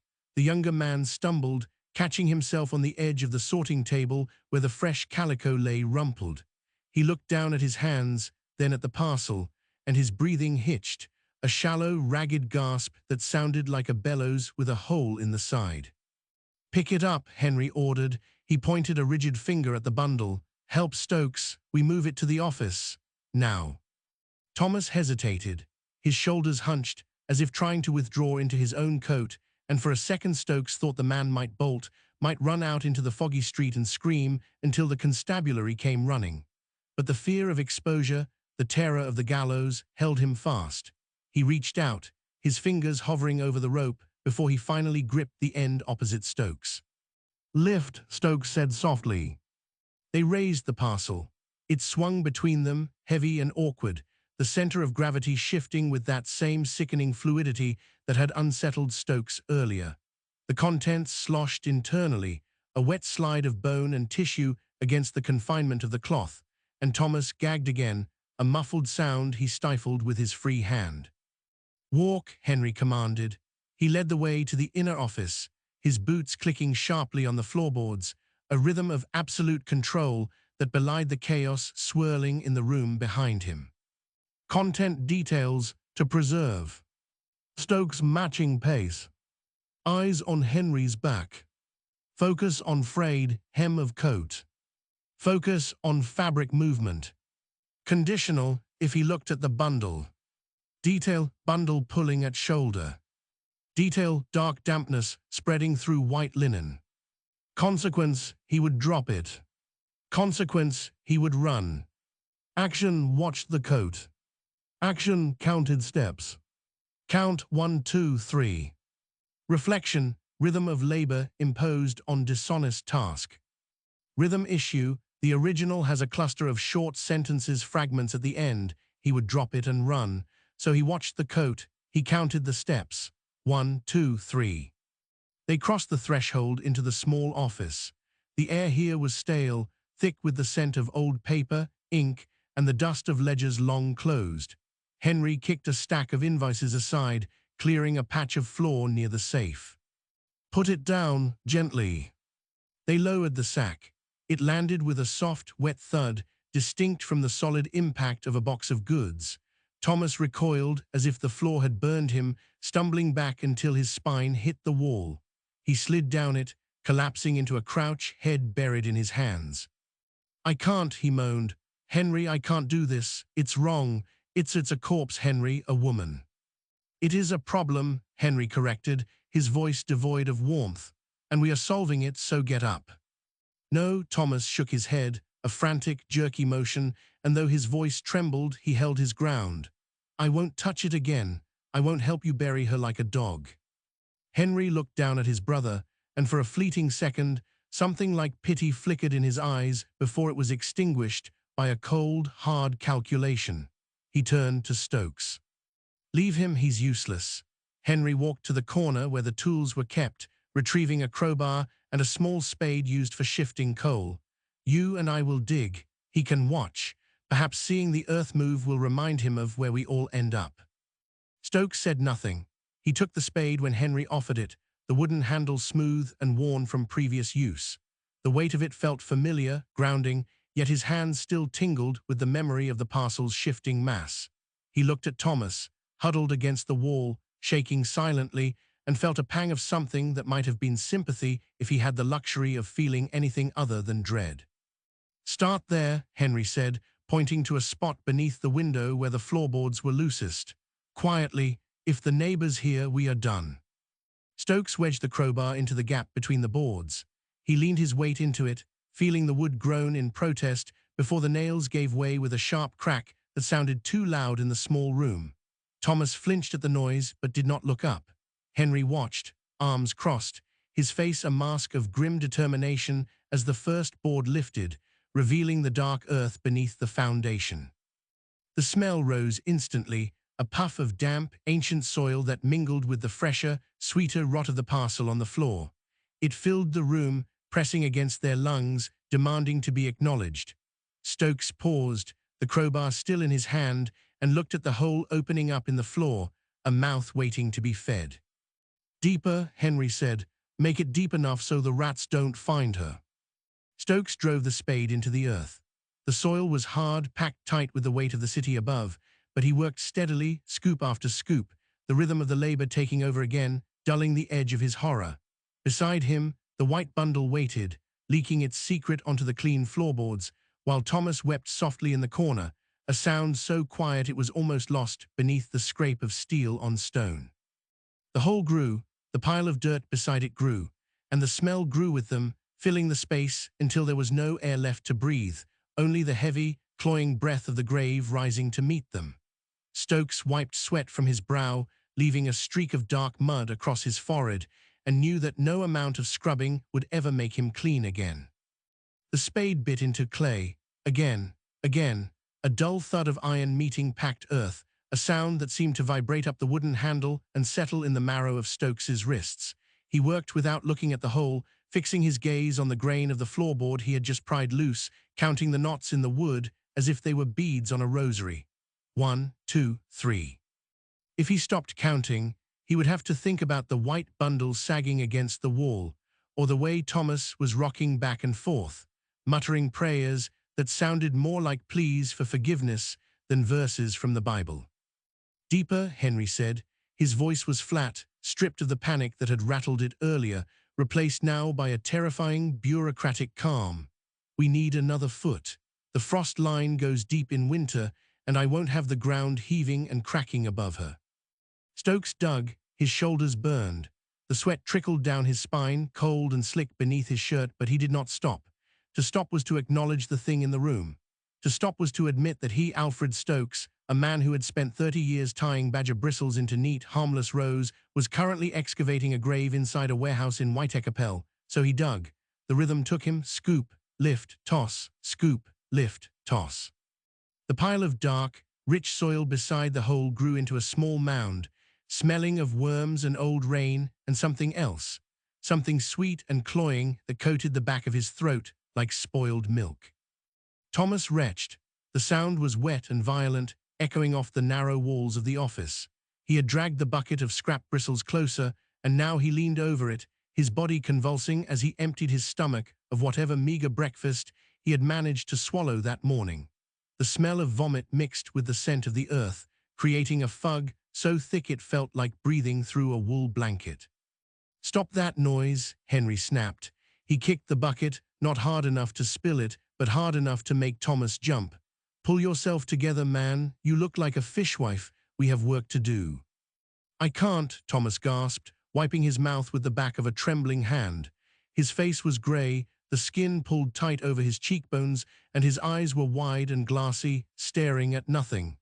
"It's in the air, Henry. It's in the wood. It's in us." "It is dirt," Henry said, bending down to inspect the hole Stokes had dug. He reached out and touched the side of the pit with a manicured finger, crumbling a clump of clay between his thumb and forefinger. Just dirt, and she is just cargo, nothing more. Now help Stokes lift her.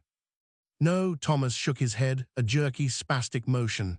I won't touch her again. She's leaking, Henry. Did you see? The cloth is soaked. It's running onto the floor.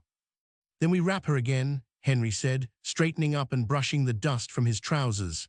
Stokes, fetch the new calico, the roll by the window, and the twine. We must seal her tight before we lower her. Stokes moved. His legs felt heavy, as if the gravity in the room had increased tenfold, pulling him down towards the open grave. He walked to the workbench where the tools of his trade lay scattered: knives, awls, pots of glue, and picked up the roll of fresh calico. The fabric was crisp and white, starkly bright against the gloom of the workshop. It smelled of starch and cleanliness, a scent that belonged to a world where men made brushes and women washed clothes and nobody dug holes in the floor for dead lovers. He unrolled a length, the sound of the tearing cloth loud in the silence, and cut it with a pair of shears. The metal blades felt cold in his grip. Bring it here, Henry commanded. Stokes carried the fabric to the bundle. He tried not to look at the dark patches spreading across the original shroud, the wet spots that glistened in the dim light of the gas jet.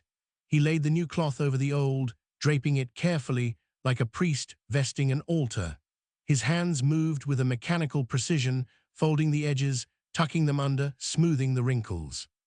He worked quickly, efficiently, because if he slowed down, if he let his mind wander for even a second, he would feel the shape of the limbs beneath the cloth, the rigid curve of a shoulder, the soft give of a chest. He tied the twine around the middle, pulling it tight, knotting it with a sailor's hitch that Henry had taught him years ago for securing bales of bristles. Pull, twist, yank, the rope bit into the fabric, cinching the bundle closed. There, Henry said, now lift. Stokes bent his knees. He gripped the ends of the parcel. It was heavier than before, much heavier. The weight shifted in his hands, a fluid, sloshing movement that made his stomach lurch. It felt as though the contents were sliding around inside the sack, seeking purchase, trying to escape. He gritted his teeth and lifted, his muscles straining against the load. Thomas watched him, his face a mask of horror, but he did not move to help. Together, Henry said, grabbing the other end. 1, 2, 3. They swung the bundle over the hole. For a heartbeat, it hung suspended in the air, a grotesque pendulum ticking away the seconds of their lives. Then, with a gentle heave, they lowered it. The sack slid into the earth, settling with a soft, wet sound that made Thomas whimper. It fit perfectly, snug against the sides of the grave, as if the hole had been measured specifically for this purpose. Cover it, Henry said. Stokes picked up the spade. He began to shovel the earth back into the hole. The soil fell onto the calico, covering the white fabric, hiding the dark stains, burying the smell. Scoop, lift, toss. Dirt hit dirt with a dull thud. The mound grew smaller. The hole disappeared. Soon there was nothing left but a patch of disturbed earth and the loose floorboards waiting to be nailed back down. Stokes dropped the spade. He looked down at his hands. They were covered in mud, not just surface dust, but deep ingrained filth. The grave mud had worked its way under his fingernails, staining the cuticles a dark, clay-rich brown that no amount of washing would remove. He rubbed his thumbs against his fingers, trying to wipe it away, but the stain remained, bonded to the skin, a permanent mark of what he had done. He walked to the wash basin in the corner, poured water from the pitcher, and scrubbed. He used the pumice stone, rubbing hard, until his skin was raw and red, but the yellow-brown tint persisted, embedded in the lines of his palms, a tangible marker of complicity. It won't come off, he whispered. Henry was already nailing the floorboards back into place. The hammer strikes were rhythmic, final, bang, bang, bang. Nothing comes off, Stokes. Not really, we just learned to live with it. Thomas was still crouching by the wall, his head in his hands. He did not look up as Henry finished nailing the last board and swept the sawdust into the corner.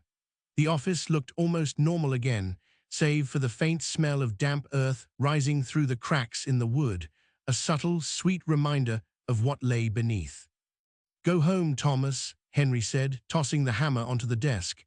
You're no use to anyone like this. Come back tomorrow. We have orders to fill. Thomas stood up slowly, his legs shaking. He looked at Henry, then at Stokes, his eyes filled with a mixture of fear and loathing. He opened his mouth as if to speak, but no words came out. He turned and stumbled out of the room, his footsteps fading down the corridor. Henry turned to Stokes. "You stay, help me move the ledgers back. We must make this place look as if nothing happened." Stokes nodded.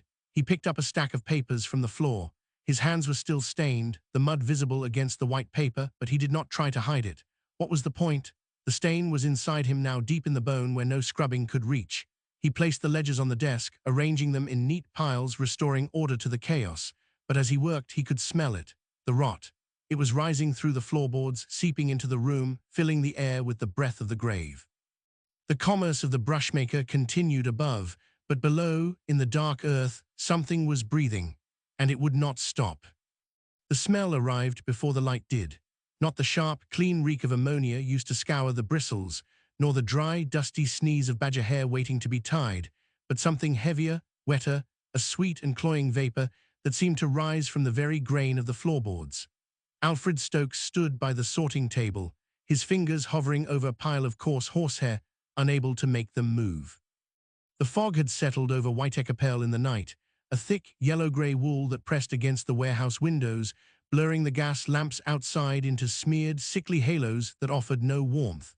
It trapped everything inside, the heat from the stove, the dust from the sacks, and now this new, suffocating scent that clung to the back of the throat like spoiled milk. "Stop staring at the wall, Stokes." Henry Wainwright's voice cracked through the haze, sharp as a snapped twig. He paced the length of the office, his boots striking the wood with a rhythm that felt too fast, too erratic for a man who usually measured his steps like coin. He stopped at the desk, ran a hand over the ledger, then turned abruptly to pace back again. His coat was buttoned wrong, one side higher than the other, and there was a smudge of dark earth on his cuff that matched the stain under Stokes's own fingernails. "The inspectors could be here by noon," Henry said, not looking up. "Or tomorrow, or in an hour.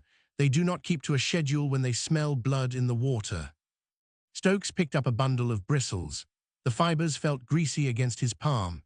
He began to sort them, separating the long from the short, the movement mechanical, a desperate attempt to impose order on a world that had tilted on its axis. Sort, tie, trim. The rhythm of labor was supposed to be a shield, a way to retreat into the simple physics of friction and wood, but today the motions felt jagged. His hands trembled slightly, just enough to make the bristles slip, forcing him to grab them again, tighter, until his knuckles turned white. Above him the floorboards creaked, not the settling groan of old timber cooling in the damp, but the distinct, heavy shift of weight. Henry stopped pacing. He stood perfectly still, his head tilted, listening to the space beneath his feet where the loose boards had been nailed down only hours before. The silence stretched, thin and brittle, filled only by the distant rumble of a cart wheel on the cobbles and the low, constant hiss of the fog pressing against the glass. "It's just the wood," Stokes said. His voice sounded thin, swallowed by the dense air. "Damp makes it swell." Henry did not answer immediately. He walked to the center of the room, directly over the patch of fresh sawdust that he had swept into the corner, and stamped his foot. Hard. The sound was hollow, a drumbeat covering a void. "Swelling does not sound like shifting," Henry muttered. He turned to Stokes, his eyes wide and rimmed with red, the pupils dilated despite the gloom. "Did you pack it tight, the earth? Did you tamp it down properly?" "I used the spade handle," Stokes replied, forcing his hands to continue their work, stripping a handful of badger hair with a quick, violent tug. "I packed it until my arms ached. There is no room for movement." "Things find room," Henry said, his voice dropping to a whisper that carried further than a shout. "Fluids settle, gases build. The dead are not static, Stokes. They are not like your brushes. They change." A shadow passed across the window, dark and sudden, blocking out the diffuse grey light. Stokes flinched, a bundle of bristles slipping from his grip to scatter across the table. He looked up. Through the condensation on the glass, a shape was visible, a tall, broad silhouette standing on the pavement outside. A helmet, the gleam of a brass badge even through the grime. A constable from H Division. The officer did not walk past. He stopped. He turned his head slowly, looking directly into the warehouse, his face obscured by the fog, but his posture rigid, inquisitive. He raised a hand not to knock, but to shield his eyes from the interior gloom, peering in as if trying to decipher the movement within. Stokes froze. The air in his lungs felt solid, refusing to expand. He could feel the heat rising in his cheeks, a betraying flush that he knew would be visible even in the dim light. He imagined the smell rolling out to meet the man, a visible miasma of turned earth and lime escaping through the cracks in the doorframe, announcing the secret buried beneath the floor. He gripped the edge of the table, his nails digging into the wood, waiting for the pound of a fist on the door, the shout of authority, the end of the fragile fiction they were maintaining. Henry moved. He crossed the room in 3 long strides, not to the door, but to the window, snatching a heavy bolt of canvas from a nearby stack and dragging it across the glass. The fabric thudded against the pane, blotting out the view, severing the connection to the street. "Get back to work," Henry hissed, his back to Stokes, his hand still pressing the canvas against the glass as if holding back a flood. "Do not stop. If he asks, we are behind on an order for the Navy. Nothing else. Do you hear me?" "Yes," Stokes whispered, the word barely formed. "And if he asks about the smell," Henry continued, turning around, his face pale and slick with sweat, "you tell him it is the new batch of glue, the Russian stock. It smells sweet when it cures. Sweet and heavy, say that." "The Russian glue," Stokes repeated, the lie tasting like ash. "Exactly." Henry smoothed his coat, trying to straighten the buttons, trying to compose his features into the mask of the respectable merchant, but his eyes darted constantly to the floor, to the spot where the sawdust lay undisturbed. "Just keep tying, keep your head down. Silence is the only currency that matters today." Outside, the footsteps on the pavement resumed, slow and deliberate, moving past the window and fading into the yellow fog, but the sound did not bring relief. It only deepened the dread, confirming that they were watched, that the net was tightening even if the mesh had not yet caught. Stokes picked up the bristles again. His fingers moved, but the rhythm was broken. The cadence of his labor invaded by the irregular, jerky pacing of his employer and the terrifying knowledge that the floor beneath them was not as still as they prayed it to be. He worked until his shoulders burned, until the pile of sorted hair grew into a small mountain, but he could not shake the sensation that the floorboards were breathing, expanding and contracting with a slow, wet rhythm that matched the beating of his own terrified heart. Then, from the corner of the room, near the wall where the roof leaked, a sound cut through the hum of their anxiety. Drip! A single drop of water fell from a crack in the ceiling, landing in a metal bucket Henry kept for such failures. Drip! It was a small sound, insignificant against the roar of the city, yet in the stifling quiet of the warehouse, it sounded like a hammer strike. Drip! Stokes looked at the bucket. The water level was rising, but it was not clear. A faint, brownish tint swirled in the bottom, leaching from the wood above, carrying with it the color of the grave mud that had seeped into the rafters, the walls, the very bones of the building. The leak was getting worse, and it was dripping onto the floorboards right next to the fresh sawdust. The brown ring in the bucket widened, a slow, creeping stain that mirrored the dirt under Stokes's fingernails. Henry saw it too. He lunged forward, his boot heels skidding on the slick floorboards as he kicked the bucket away from the sawdust pile, sending murky water sloshing across the planks in a jagged, dark arc. The liquid did not soak in immediately. It pooled, viscous and heavy, reflecting the gray light filtering around the edges of the canvas curtain. "Damn the roof," Henry spat, the words sharp and brittle. "Damn this whole cursed building." He dropped to his knees, ignoring the wetness seeping into his trousers, and began to scrub at the floor with a rag he pulled from his pocket. The friction made a harsh, scraping sound, like bone on wood, but the brown tint remained, stubborn and deep, as if the wood itself had begun to bleed. Stokes watched him, his hands hanging limp at his sides, the bundle of badger bristles forgotten on the table behind him. The smell hit him then, distinct, and cloying beneath the scent of wet timber and old glue. It was not just earth anymore. It was the sweet, sickly odor of things left too long in the damp, rising up to meet the water from above, mixing in the air until breathing felt like swallowing mud. "It's spreading," Stokes said, His voice cracked, a dry twig snapping in the quiet room. Henry stopped scrubbing. He sat back on his heels, the rag clutched in a white-knuckled fist, and stared at the damp patch where the water had touched the fresh sawdust. The grains of wood had swollen, turning dark and soft, losing their definition until they looked disturbingly like flesh exposed to rain. "It is water, Alfred," Henry said, though he did not look up. "Rain and rot from the gutter, nothing more." "The color is wrong," Stokes whispered, taking a step forward before he could stop himself.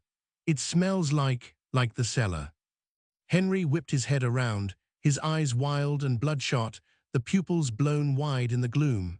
He scrambled to his feet, towering over Stokes, his chest heaving as if he had run a mile. "There is no cellar," Henry hissed, grabbing Stokes by the lapels of his coat and shaking him, the fabric bunching in his grip. "There is only the shop. There is only the stock. Do you understand me? If you speak of cellars or smells or anything other than Russian glue, you are signing your own death warrant alongside mine." Stokes flinched, the violence of the movement jarring his teeth. He could feel the heat of Henry's breath, sour with stale tea and fear, washing over his face. He wanted to pull away, to run out into the fog and scream until the constable returned, but his legs felt rooted to the spot, anchored by the weight of the secret pressing down on his shoulders. "The inspector," Stokes muttered, the words tumbling out before he could check them. He stopped. "He saw nothing," Henry snapped, releasing his grip and smoothing his coat with trembling hands. "He saw two men working late to meet a deadline, that is all. Men work late in Whitecapel every night. Men sweat, men use glue." He paced away, his footsteps heavy and uneven, avoiding the wet patch on the floor as if it were a live coal. "We must cover it. The sawdust. It is ruined." He kicked the pile, scattering the clean, pale wood over the dark stain, burying the evidence under a fresh layer of denial. The dust rose in a cloud, choking the air, settling on their hair and lashes, coating their tongues with the taste of pine and failure. "Get more," Henry ordered, pointing to the sacks in the corner. "Cover it all, make it look dry, make it look like nothing happened." Stokes moved mechanically, his body obeying the command while his mind screamed in protest. He grabbed a shovel from the wall, the handle cold and smooth against his palm, and began to scoop the sawdust. Scrape, lift, throw. The rhythm was wrong, jerky and frantic, lacking the steady cadence of honest labor. Each shovelful felt heavier than it should, as if the wood had absorbed the gravity of the grave beneath them, dragging at his arms until his muscles burned. "Why does it leak now?" Stokes asked, his voice low, barely audible over the scratching of the shovel. "It has rained before. The bucket was never like this." Henry froze in the shadows near the door, his silhouette merging with the gloom. "The tiles have shifted, the weight above, the stock. It has pressed down on the beams." "There is no stock there," Stokes said, the truth slipping out before he could cage it. "Only the floor." "Silence," Henry roared, the sound echoing off the rafters, startling a pigeon that had nested in the eaves. Wings beat frantically against the wood, a chaotic flutter that sent feathers drifting down into the sawdust. "Do not question the building, Alfred. Do not question me. Just cover the stain." Stokes shoveled another load, watching the pale dust settle over the dark, wet wood. It did not hide it. The moisture seeped through instantly, turning the sawdust dark, creating a map of the disaster beneath a thin, ineffective veil. He thought of the parcels underneath, wrapped in calico and tied with twine, resting in the earth that was now being fed by the sky. He imagined the water dripping down, finding the seams of the fabric, soaking into the clothes, touching the skin. The thought made his stomach turn, a physical recoil that doubled him over for a second. "It won't stop," Stokes said, straightening up, his hands shaking so badly he nearly dropped the shovel. "The water, it's getting faster. Drip, drip, drip." The sound had accelerated, no longer a solitary count, but a steady, rhythmic drumming that filled the silence between them. It was louder now, insistent, demanding attention in a way that human voices could not. Henry covered his ears, squeezing his eyes shut. "It is rain. It will pass." "It is not rain," Stokes said, his voice gaining a strange, hollow clarity. "It is coming from inside the walls." He stepped closer to the corner, ignoring Henry's warning glare, and tilted his head. The sound was not just falling, it was gurgling, a wet bubbling noise that suggested something more than simple leakage. The water in the bucket, now refilled by the relentless drip, was churning slightly, bubbles rising to the surface and bursting with tiny, wet pops. The brown color had deepened to a rich, terrible ochre, the color of old tea or old blood diluted by time. Henry opened his eyes and followed Stokes's gaze. His face drained of what little color remained, leaving him gray and waxen, like a figure carved from tallow.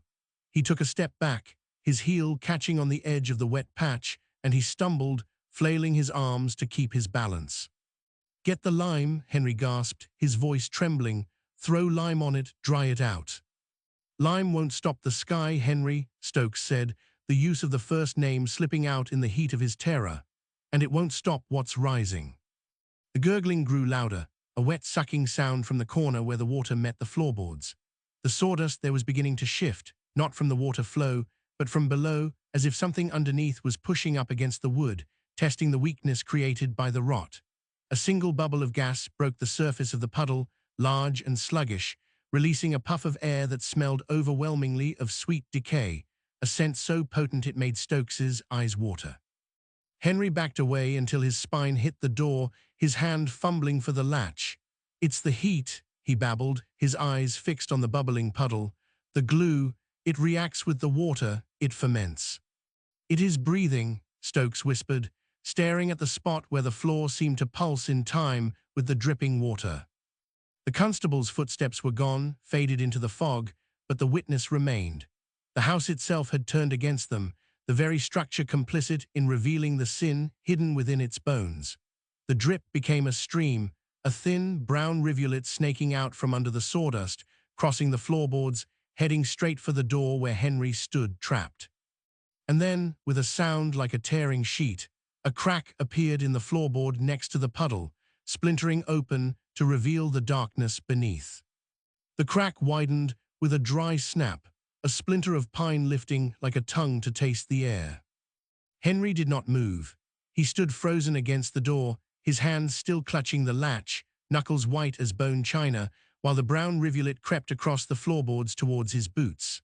The smell hit them then, not a waft but a physical blow, a wall of sweet, cloying rot that coated the back of the throat and made the eyes water instantly. It was the scent of a butcher's bin left in the sun, mixed with the damp, mineral tang of the grave, and it filled the warehouse so completely that breathing felt like swallowing mud. "Stop it," Henry whispered, though he made no move to intervene. "Make it stop." Stokes dropped the shovel. The metal clattered against the wood, a sharp, violent sound that seemed to shatter the thick atmosphere, yet the gurgling from the floor continued unabated, a wet, rhythmic sucking that drowned out the city noise beyond the walls. He stared at the widening fissure, watching as the dark liquid bubbled up through the gap, carrying with it tiny fragments of soil and something softer, darker, that dissolved upon contact with the air. This was not just water. This was the earth itself, rejecting the burden placed upon it, pushing back against the weight of the calico-wrapped parcels hidden beneath the joists. "It is the drain," Henry said, his voice rising in pitch, cracking under the strain of a lie he no longer believed. "The main line has burst. It is sewage, Alfred, just sewage from the street." "Sewage does not smell of lilies," Stokes said, the words tumbling out before he could check them, "and it does not carry grave mud." He took a step forward, drawn by a horrific fascination, his boots slipping slightly on the slick patch of floor. The liquid was spreading faster now, seeping into the pores of the wood, staining the pale pine a deep, bruised purple. Where the rivulet touched the sawdust, the dust did not merely darken. It clumped, forming small, grotesque mounds that looked disturbingly like flesh trying to reform itself. Stokes felt a surge of nausea, hot and acidic, rising in his chest, but he swallowed it down. To vomit now would be to admit defeat, to acknowledge that the thing beneath the floor was no longer a secret, but a presence, alive and demanding attention. "Get the lime," Henry screamed, finally breaking his paralysis. He lunged away from the door, grabbing a sack from the corner with a desperation that tore the fabric at the seam. White powder billowed out, choking the air, settling on their hair and lashes like snow in a nightmare. "Throw it on, cover the stain." Stokes watched as Henry scrambled towards the puddle, slipping on the wet boards and falling to his knees. He did not care for his dignity. He poured the lime directly onto the bubbling fissure, a frantic, jerky motion that sent clouds of caustic dust into his own face. He coughed, a harsh, barking sound, but kept pouring, his hands shaking so violently that he spilled half the sack onto his own trousers. The lime hissed as it touched the liquid, a sharp, chemical sizzle that competed with the wet gurgle of the leak. For a moment, the bubbling slowed, the white powder forming a crust over the dark fluid. "There," Henry gasped, wiping sweat and lime from his forehead, leaving streaks of grey across his skin. "It is drying, see, it is drying." But the crust did not hold. Beneath the white layer, the pressure built, visible now as the wood around the crack began to bow upwards, the nails groaning in protest as the floorboards warped. The liquid found a new path, seeping out from under the lime crust, darker and thicker than before, carrying with it a distinct, fibrous texture that caught the dim light of the gas jet. A strand of something long and dark floated to the surface, swirling in the eddy of the leak, before sinking back into the depths. Stokes recoiled, stumbling back until his hips hit the workbench. "That is hair," he said, his voice flat, devoid of emotion. "That is human hair, Henry." "It is bristle," Henry shouted, scrambling to his feet, his eyes wild and bloodshot. "Badger bristle from the lower stock. It has been soaked in dye, that is all it is." "Badger bristle does not curl like that," Stokes said, pointing a trembling finger at the spot where the strand had vanished. "And it does not smell of death." The warehouse seemed to shrink around them, the walls closing in, the ceiling dropping lower until the space felt like a coffin lid pressing down on their heads. The fog outside, thick and yellow against the windows, pressed in as well, trapping the scent inside, refusing to let it escape into the night. It was a conspirator, this fog, holding the evidence close, forcing them to breathe it in with every shallow gasp, making them complicit in the exposure of their own crime. Stokes could feel it in his lungs, the heavy, wet weight of the air, coating his insides with the same stain that was spreading across the floor. "We must go," Henry said, his voice dropping to a whisper, the hysteria receding into a cold, calculating terror. "We must leave, now, before the inspectors come." "The inspectors are not coming tonight," Stokes said, unable to tear his eyes from the floor. "It is the water, it is the house." "The law is everywhere," Henry snapped, grabbing Stokes by the shoulder, his grip bruisingly tight. "They smell it too, Alfred. They are outside. They are waiting for us to open the door." Stokes looked at the door, then back at the floor. The rivulet had reached the threshold, pooling against the wood, waiting for a gap to slip through. If it reached the street, if it seeped under the door and onto the pavement, there would be no denying it. The neighbors would smell it. The constable who had passed earlier would return, not out of curiosity, but out of duty. The game was over. The shifting weight of the parcels had finally broken the structure that held them, and the truth was leaking out, drop by terrible drop. "I cannot leave," Stokes said, pulling away from Henry's grip. "If we leave, it spreads. It goes into the street." "Then we board it up," Henry cried, looking around wildly for tools, for anything to stem the tide.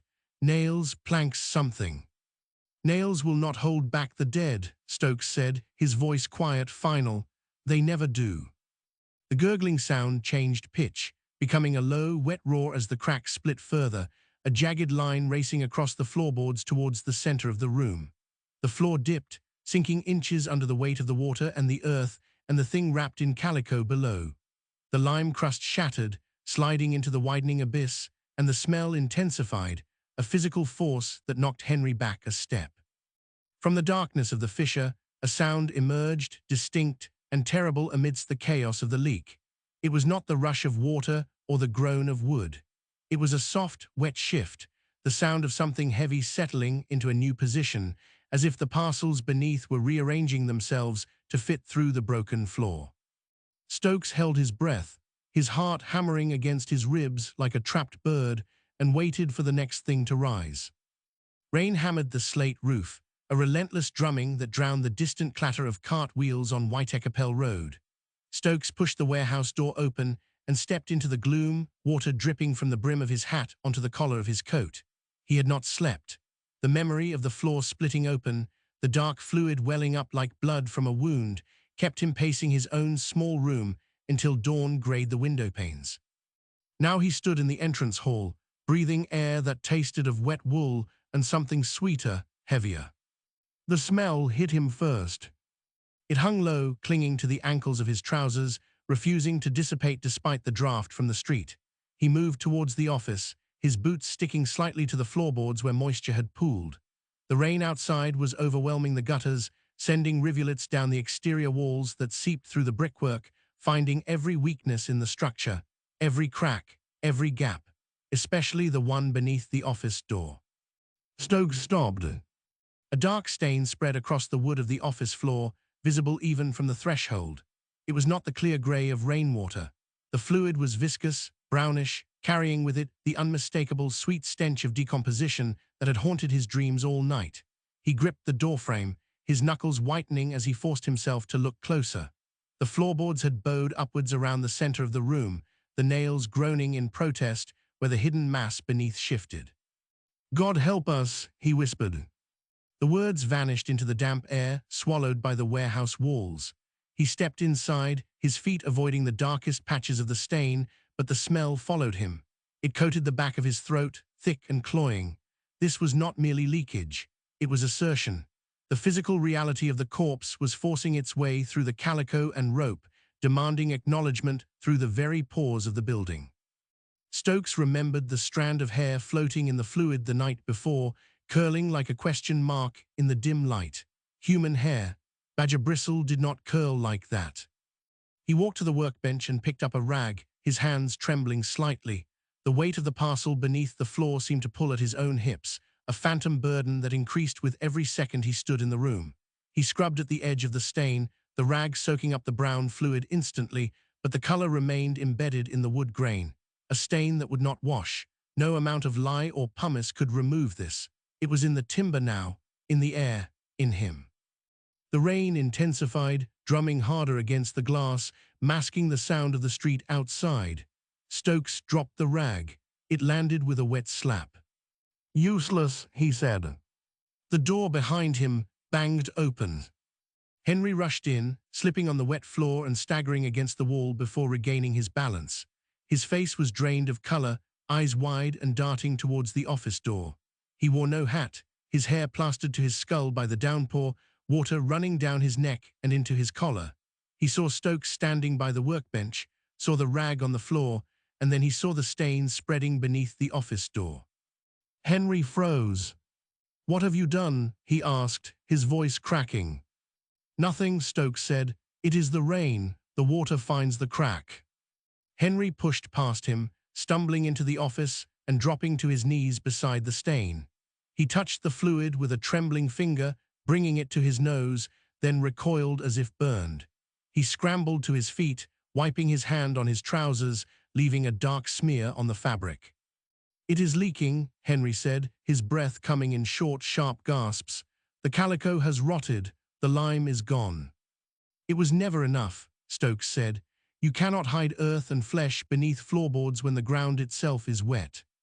Henry spun around, his expression shifting from horror to a frantic, cornered aggression. He grabbed Stokes by the lapels, shaking him, the smell of rain and panic radiating from his clothes. "Fetch sawdust," Henry ordered. "Now cover it before the men arrive." "The men will smell it before they see it," Stokes said, pulling away.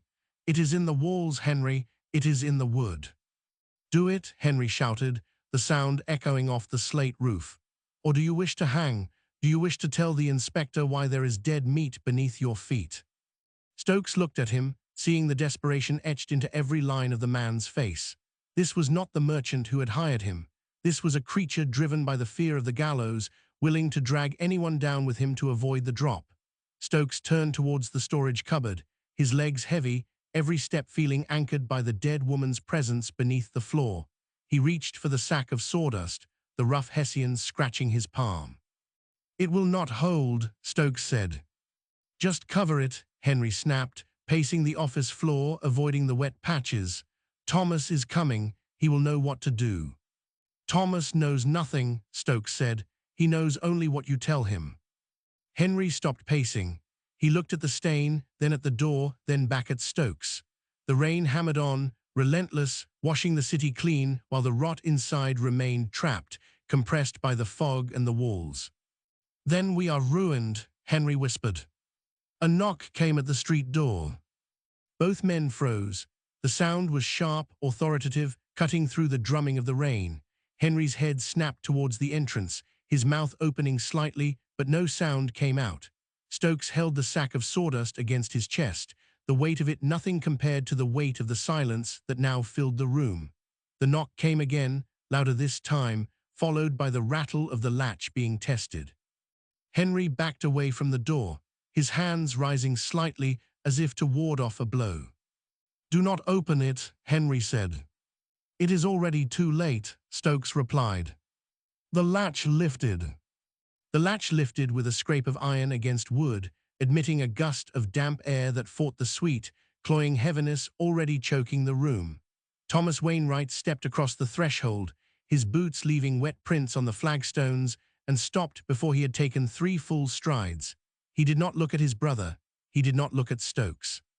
His gaze fixed on the floorboards where the brown fluid had pooled, spreading like oil on water, catching the grey light from the window in a slick, nauseating sheen. Thomas drew a breath through his mouth, shallow and quick, then clamped his lips shut as if sealing a wound. "God," he whispered, the word barely escaping his throat. "It is the rain," Henry said, his voice rising an octave, brittle and unconvincing. "The roof leaks. It finds the cracks in the timber." Thomas shifted his weight, his shoulder brushing the doorframe, and the smell rolled off Hema tobacco, wet wool, and the sharp tang of fear that sat distinct from the rot.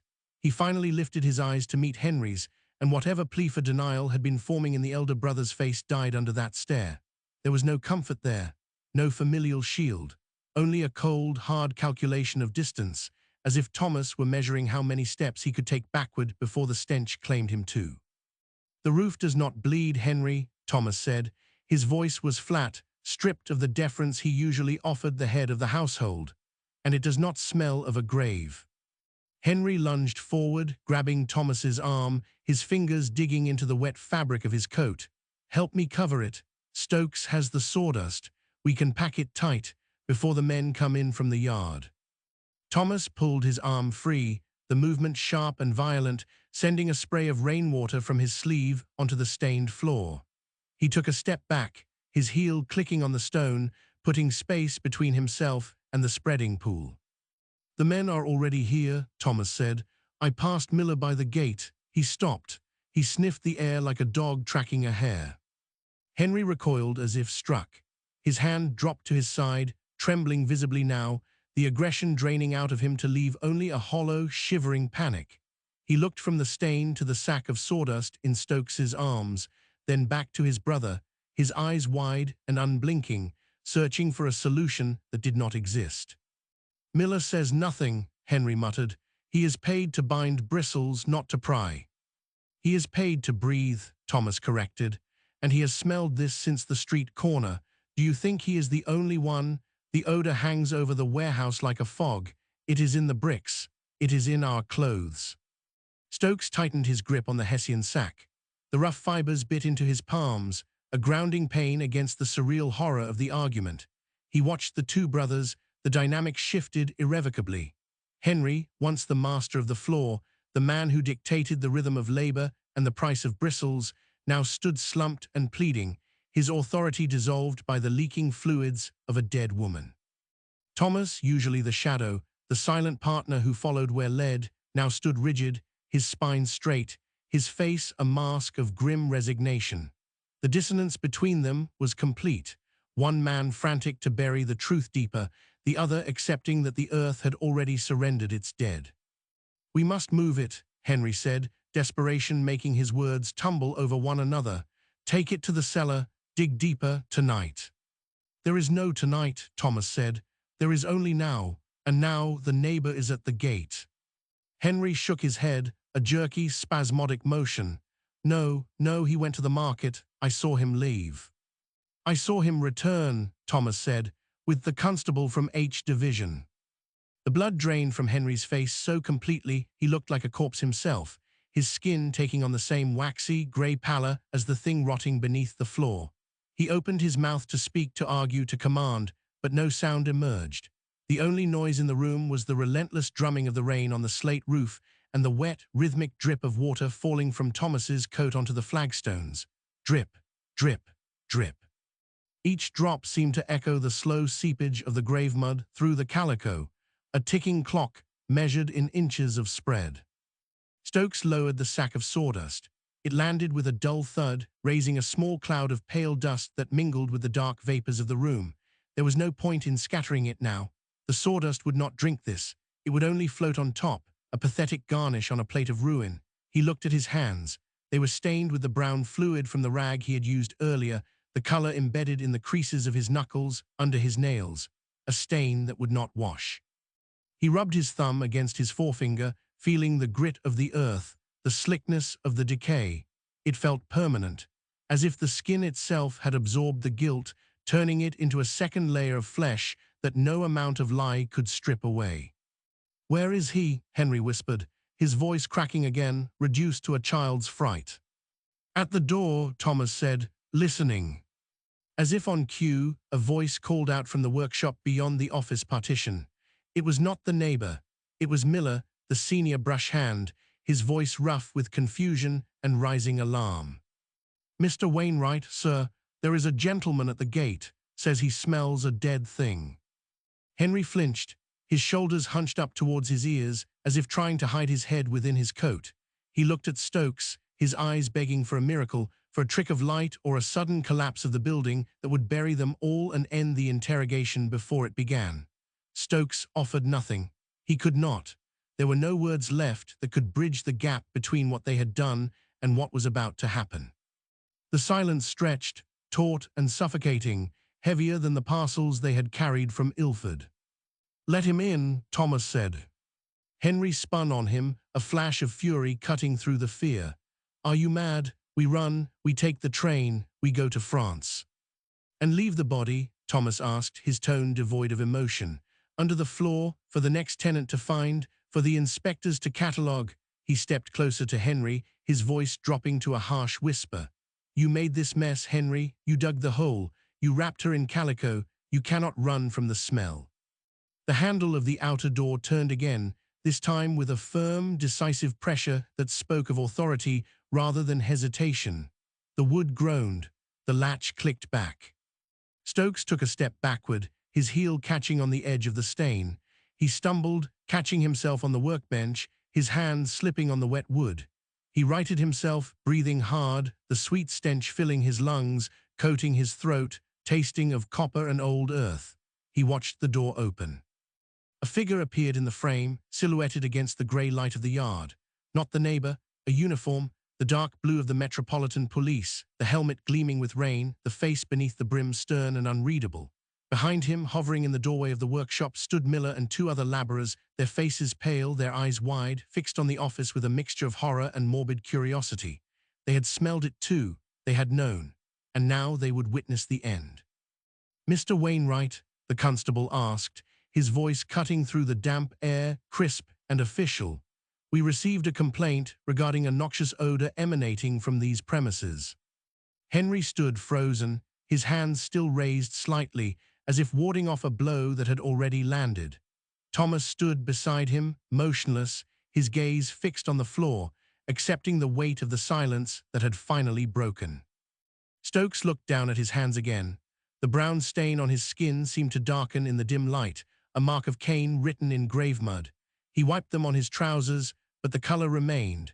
It would always remain. The constable took a step into the room, his boots crunching on the sawdust sack, his nose wrinkling as the full force of the decomposition hit him. "Good Lord," the constable said, reaching for the handkerchief in his pocket. "What is that?" Henry opened his mouth, but only a dry click emerged. Stokes knew the answer. They all did. The floorboards beneath them shifted slightly, a subtle settling of the earth, as if the body within was shifting its weight, demanding to be seen. The secret was out. The burden was no longer theirs alone to carry. "The floor," Stokes said, his voice sounding strange to his own ears, distant and detached. "It is under the floor." The constable's eyes snapped to him, then to the stain, then to the bowed planks in the center of the room. He did not ask further questions. He simply nodded to the men behind him, and the workshop filled with the sound of heavy boots moving forward, the end of the silence ringing louder than the rain. "Secure the area," the constable ordered, "and send for the inspector." Henry slumped against the wall, sliding down until he hit the floor, his head in his hands. Thomas turned away, looking out at the rain-swept yard, his shoulders shaking with a silent, dry sob. Stokes stood where he was, anchored by the dead woman's presence, waiting for the handcuffs, waiting for the judgment, waiting for the world to acknowledge the rot that had been festering in the heart of White-Capel.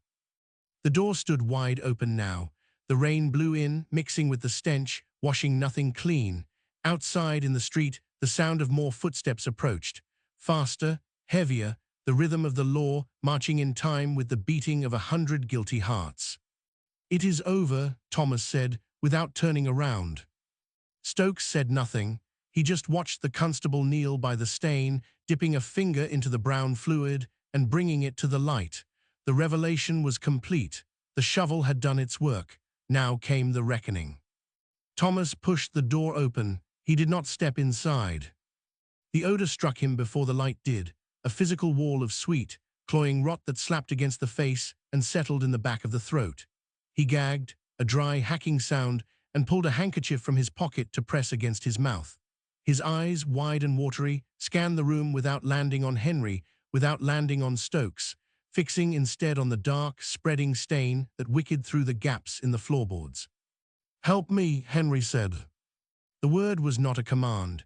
It was a plea stripped of the bluster Henry wore like a second skin when dealing with creditors or insolent staff.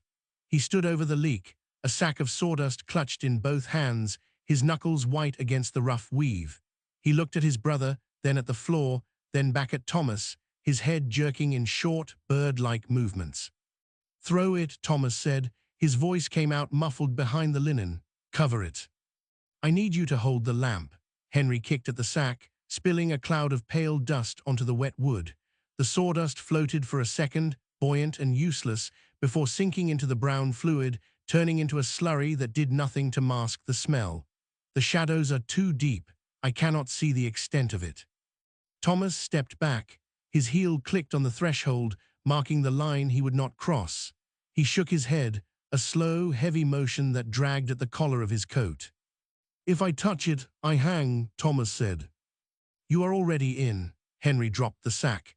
It landed with a dull thud, spraying dust over his trousers, over his boots, over the stain. "You carried the spade. You watched the digging. Do not pretend your hands are clean now." Stokes moved. He had to move. Standing still felt like complicity of a different sort, a paralysis that would let the fluid creep up his boots and bind him to the spot until the inspectors came. He grabbed a rag from the workbench, the fabric stiff with old glue and bristle dust, and dropped to his knees. The floor was cold, dampness seeping through the wool of his trousers immediately. He pressed the rag to the pool. It soaked through instantly. The fluid was warm. "Leave it," Thomas said. He looked at Stokes, and for the first time there was no anger in his face, only a grim, hollow acceptance. "Let it be." "If the inspectors see her," Henry started. "They will see regardless." Thomas turned his head towards the workshop beyond the partition. The sounds of labor had stopped. The rhythmic shuck-shuck of bristled trimming, the scrape of knives on wood, the low murmur of the mina, all of it had ceased. The silence in the warehouse was heavier than the noise, pressing against the thin walls, waiting. Miller knows. The others know. They smell it in the yard. Stokes scrubbed. He rubbed the rag in circles, trying to push the liquid back into the cracks, but the wood drank it greedily. The stain expanded outward, ignoring his efforts, spreading towards the door where Thomas stood. He could feel the grease of it on his palms, slick and persistent, bonding to the skin like varnish. He wiped his hands on his apron, but the shine remained. "Get more sawdust," Henry snapped. He was vibrating now, a tension in his shoulders that suggested he might strike out if denied. "The big sack," from the corner. "There is no point," Thomas said. He took another step back, into the grey light of the yard. The rain had picked up, drumming against the slate roof above them, a relentless noise that made speech difficult. "You cannot cover a grave with shavings, Henry. It is too late." "I said get it," Henry lunged for the corner, grabbing a broom instead of the sack. He began to sweep the wet sawdust slurry across the floor, pushing the evidence under the workbench, under the stove, anywhere the eye might not immediately fall. The broom bristles splayed against the wood, squeaking loudly, a harsh, rhythmic complaint that echoed in the small office. Stokes stayed on his knees. He watched Henry sweep. He watched Thomas watch. The dynamic had shifted, the hierarchy of the warehouse dissolving into something primal and desperate. Henry was no longer the master. He was an animal digging a hole in the corner of a cage. Thomas was the judge, standing outside the bars, and Stokes was the thing left inside to clean up the mess. "It smells of lime," Stokes said. He did not mean to speak. The words just came out flat and dull, and earth. Henry stopped sweeping. He held the broom handle with both hands, leaning on it as if it were the only thing holding him upright. He looked at Stokes, his eyes bloodshot, the whites yellowed by fatigue and fear. "Shut your mouth," Henry whispered. "It is in the air," Thomas said. He pulled his coat tighter around his throat, as if the cold had finally found him. "It is in our clothes. Do you think a little sawdust will stop the constabulary? They have noses, they have warrants." "No warrants," Henry said. "This is private property. They cannot enter without cause." "The cause is standing in the yard," Thomas said. He tilted his head, listening.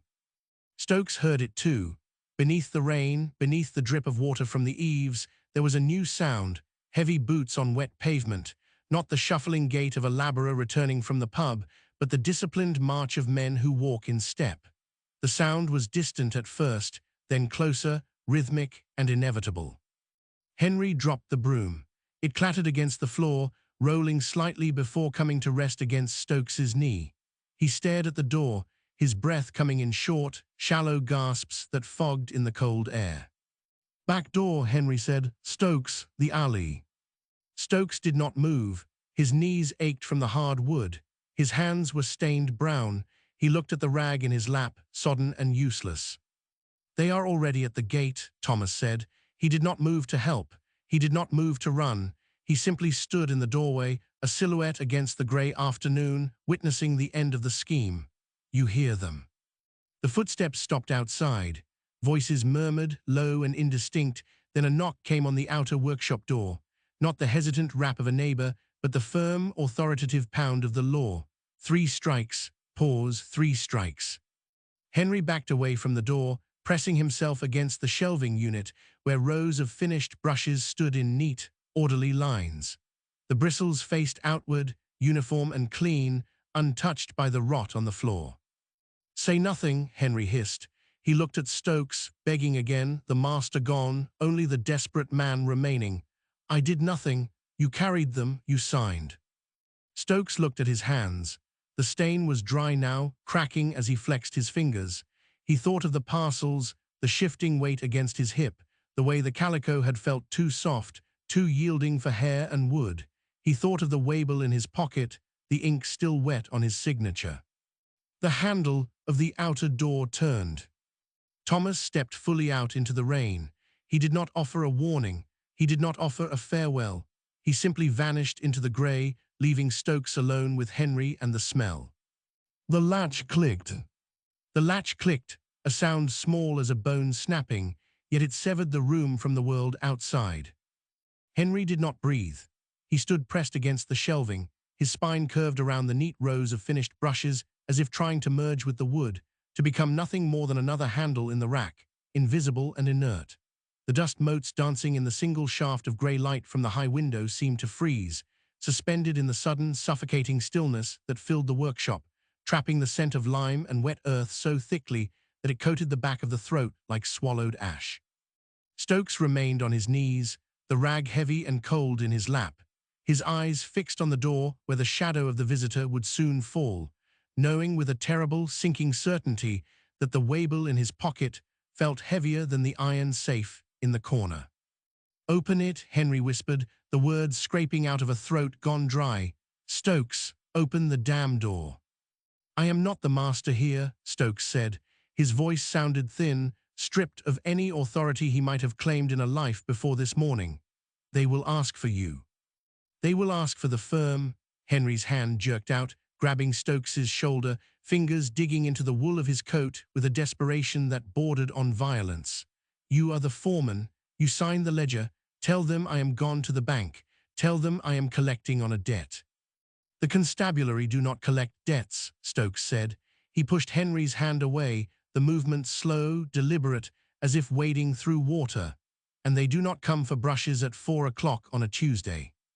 The knock came again, harder this time. The wood of the door vibrated, transmitting the force of the blow through the frame and into the floorboards, a rhythmic pounding that matched the sudden, frantic hammering in Stokes's own chest, though he kept his face blank, a mask of weary resignation that he had worn since childhood when facing the bailiff or the priest or the angry wife. "Let them wait," Henry hissed. He scrambled backward, tripping over the broom he had dropped, and fell hard against the workbench. A jar of glue wobbled, tipped, and crashed to the floor, spreading a white, viscous pool that mingled with the dark slurry of sawdust and rainwater Stokes had been trying to clean. "If we do not answer, they might think no one is in. They might go to the front. They might." "They know we are in, Henry," Stokes said. He looked at the spill, watching the white glue swirl into the brown muck, a perfect metaphor for the mess they had made, irreversible and spreading. "Thomas saw them. He walked past them. He has already told them everything." "Liar," Henry screamed, the sound tearing through the quiet workshop, sharp and jagged. "Thomas is my brother," he would note her. "Thomas is a man who wishes to keep his head upon his shoulders," Stokes said. He stood up, his knees cracking, the joints stiff from kneeling on the hard wood. "And you, Henry, are a man who has run out of places to hide." He walked to the door. His boots made no sound on the sawdust-covered floor, the soles worn smooth by years of pacing this same patch of ground, moving from the bristle tub to the tying bench and back again. A rhythm of labor that had once brought comfort, but now felt like a march towards the gallows. He reached for the latch, his hand hovering for a second, trembling slightly, not from fear, but from the sheer physical exhaustion of carrying death across London, of lifting parcels that shifted with a fluid, sickening momentum against the hip, of breathing air that tasted of grave mud and secrets. "Stokes, don't you dare," Henry whimpered.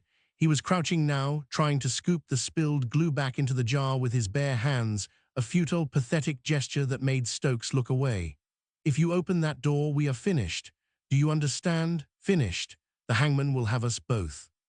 "The hangman waits for no man," Stokes said, "and neither does the law." He lifted the latch. The metal was cold, biting into his palm, and as he pulled the door inward, the grey light of the afternoon flooded the room, bringing with it the smell of rain, of horse manure, and of 3 men in dark blue uniforms standing on the threshold, their faces obscured by the brims of their helmets, their eyes sharp and unblinking as they took in the scene. The cowering master, the spilled glue, the stained foreman, and the heavy sacks in the corner that smelled of turned earth and lime. "Mr. Wainwright?" the lead officer asked. His voice was calm, devoid of anger or judgment, merely stating a fact. "Inspector Aberline sends his regards. We have a warrant to search the premises regarding the disappearance of a woman." Henry made a sound, a low animal groan that started in his gut and ended in a sob, collapsing onto the floor amidst the ruin of his business. His hands covered in white glue and brown dirt, looking for all the world like a child caught stealing apples. Yet the crime was far worse, far deeper, rooted in the soil of Ilford and the silence of the East End. Stokes stepped back, allowing the officers to enter, their heavy boots tracking mud onto the clean floorboards, disrupting the order of the warehouse, knocking over stacks of brooms that clattered to the ground like fallen soldiers. He watched them move with practiced efficiency, spreading out to cover the exits, to secure the evidence, to take control of a situation that had spiraled out of Henry's frantic grasp hours ago. "You," the officer said, turning his gaze to Stokes. "What is your name?" "Alfred Stokes," he replied. His voice was steady, surprisingly so, given the chaos unfolding around him. "I am the foreman." "And you signed the waybill for the removal of goods to Ilford?" "I did." The officer nodded, making a note in a small leather-bound book. "Then you will come with us, Mr. Stokes. We have some questions regarding the weight of those parcels." Stokes looked at Henry, who was being hauled to his feet by 2 other officers, struggling weakly, shouting about bankruptcy and creditors and misunderstandings, his voice rising in a pitch of hysteria that grated against the nerves. There was no pity in Stokes's heart, only a weary acceptance, a recognition that the burden he had carried was no longer physical but legal, and that the stain on his hands would not wash off with pumice and lye, nor with time, nor with silence. "The parcels are in the corner," Stokes said. He pointed to the sacks, the calico fabric dark with dampness, the shape within them indistinct yet unmistakable to anyone who knew what to look for. "They are heavy, heavier than bristles." The officer followed his gaze, his expression hardening as he approached the sacks, reaching out to touch the fabric, to feel the shifting weight that mirrored the moral burden of the men in the room. "Get the cart," the officer ordered his men. "We are taking these into evidence." Stokes watched them lift the sacks, saw the way the fabric strained, the way the contents settled with a fluid, sickening momentum that dry hair never would, and he knew that the journey to Ilford was over, but the journey to the gallows, or perhaps just to a life haunted by the memory of what lay beneath the warehouse floor, had only just begun. Henry was dragged towards the door, his feet scrabbling for purchase on the slick floor, his eyes wide with a terror that transcended reason, fixed on Stokes with a look of betrayal that cut deeper than any accusation the law could muster. "You signed it," Henry shrieked as they pushed him out into the rain. "You carried them. You are as guilty as I am." Stokes did not answer. He simply stood in the doorway, watching the rain wash the mud from the officer's boots, watching the cart being loaded with the evidence of a crime that had begun in desperation and ended in ruin, feeling the cold dampness of the afternoon seep into his bones, a chill that no amount of fire or whiskey could ever truly dispel. The door remained open, letting in the grey light and the sound of the city, a relentless, indifferent noise that continued regardless of the tragedy unfolding within the warehouse, a reminder that London did not stop for murderers or accomplices, that the fog would roll in again tonight, concealing new sins while the old ones were dragged into the light for all to see. Stokes closed the door softly, shutting out the rain, shutting out the shouting, shutting out the world, and stood alone in the quiet workshop, surrounded by the smell of glue and decay, waiting for his own turn to be led away. Glue sets quick in the draft. It had pooled in the grooves off the floorboards, catching the grey light from the window in a sickly translucent sheen that reminded him of fat congealing on cold broth. Stokes rubbed his thumb against his forefinger. Grit, the residue of Henry's panic, scraped from the planks in those final futile seconds before the blue uniforms filled the doorway, now hardened into a permanent record of the struggle. He scraped at a spot near his boot with a fingernail, expecting the white film to flake, but it held fast, bonding the dust of the warehouse to the wood, just as the crime had bonded him to the master. The officer remained by the door, hands clasped behind his back, watching the motion of Stokes's hands with a stillness that felt heavier than the shouting outside. "You worked here long?" the officer asked. His voice was flat, devoid of the curiosity that usually accompanied such questions, sounding instead like a man reading from a ledger. 10 years, Stokes said. He stopped picking at the floor. "Since before the bankruptcy." "Know the weight of bristles then?" "I do." "Badger, horse, bristle." The officer ticked them off on his gloved fingers. "You'd know if a sack felt wrong." Stokes looked at the corner where the calico bundles had sat. A rectangle of clean wood marked their absence, surrounded by a halo of disturbed dust that looked like a shadow burned into the floor. The space felt hollow now, vacated by the dead woman, yet the air remained thick with the scent of lime and turned earth that no amount of open window could shift. He wiped his palms on his apron, a reflex action, but the cloth was stiff with its own history of stains, resin and oil, and the yellow-brown tint of the workshop that resisted all attempts at cleansing. "It wasn't bristles," Stokes said. The officer pushed off the doorframe, taking one step into the room. The leather of his boots squeaked, a sharp intrusion against the muffled noise of the cart being loaded in the yard. "We heard the master shouting, said you carried them." "We all carried them." "Who is we?"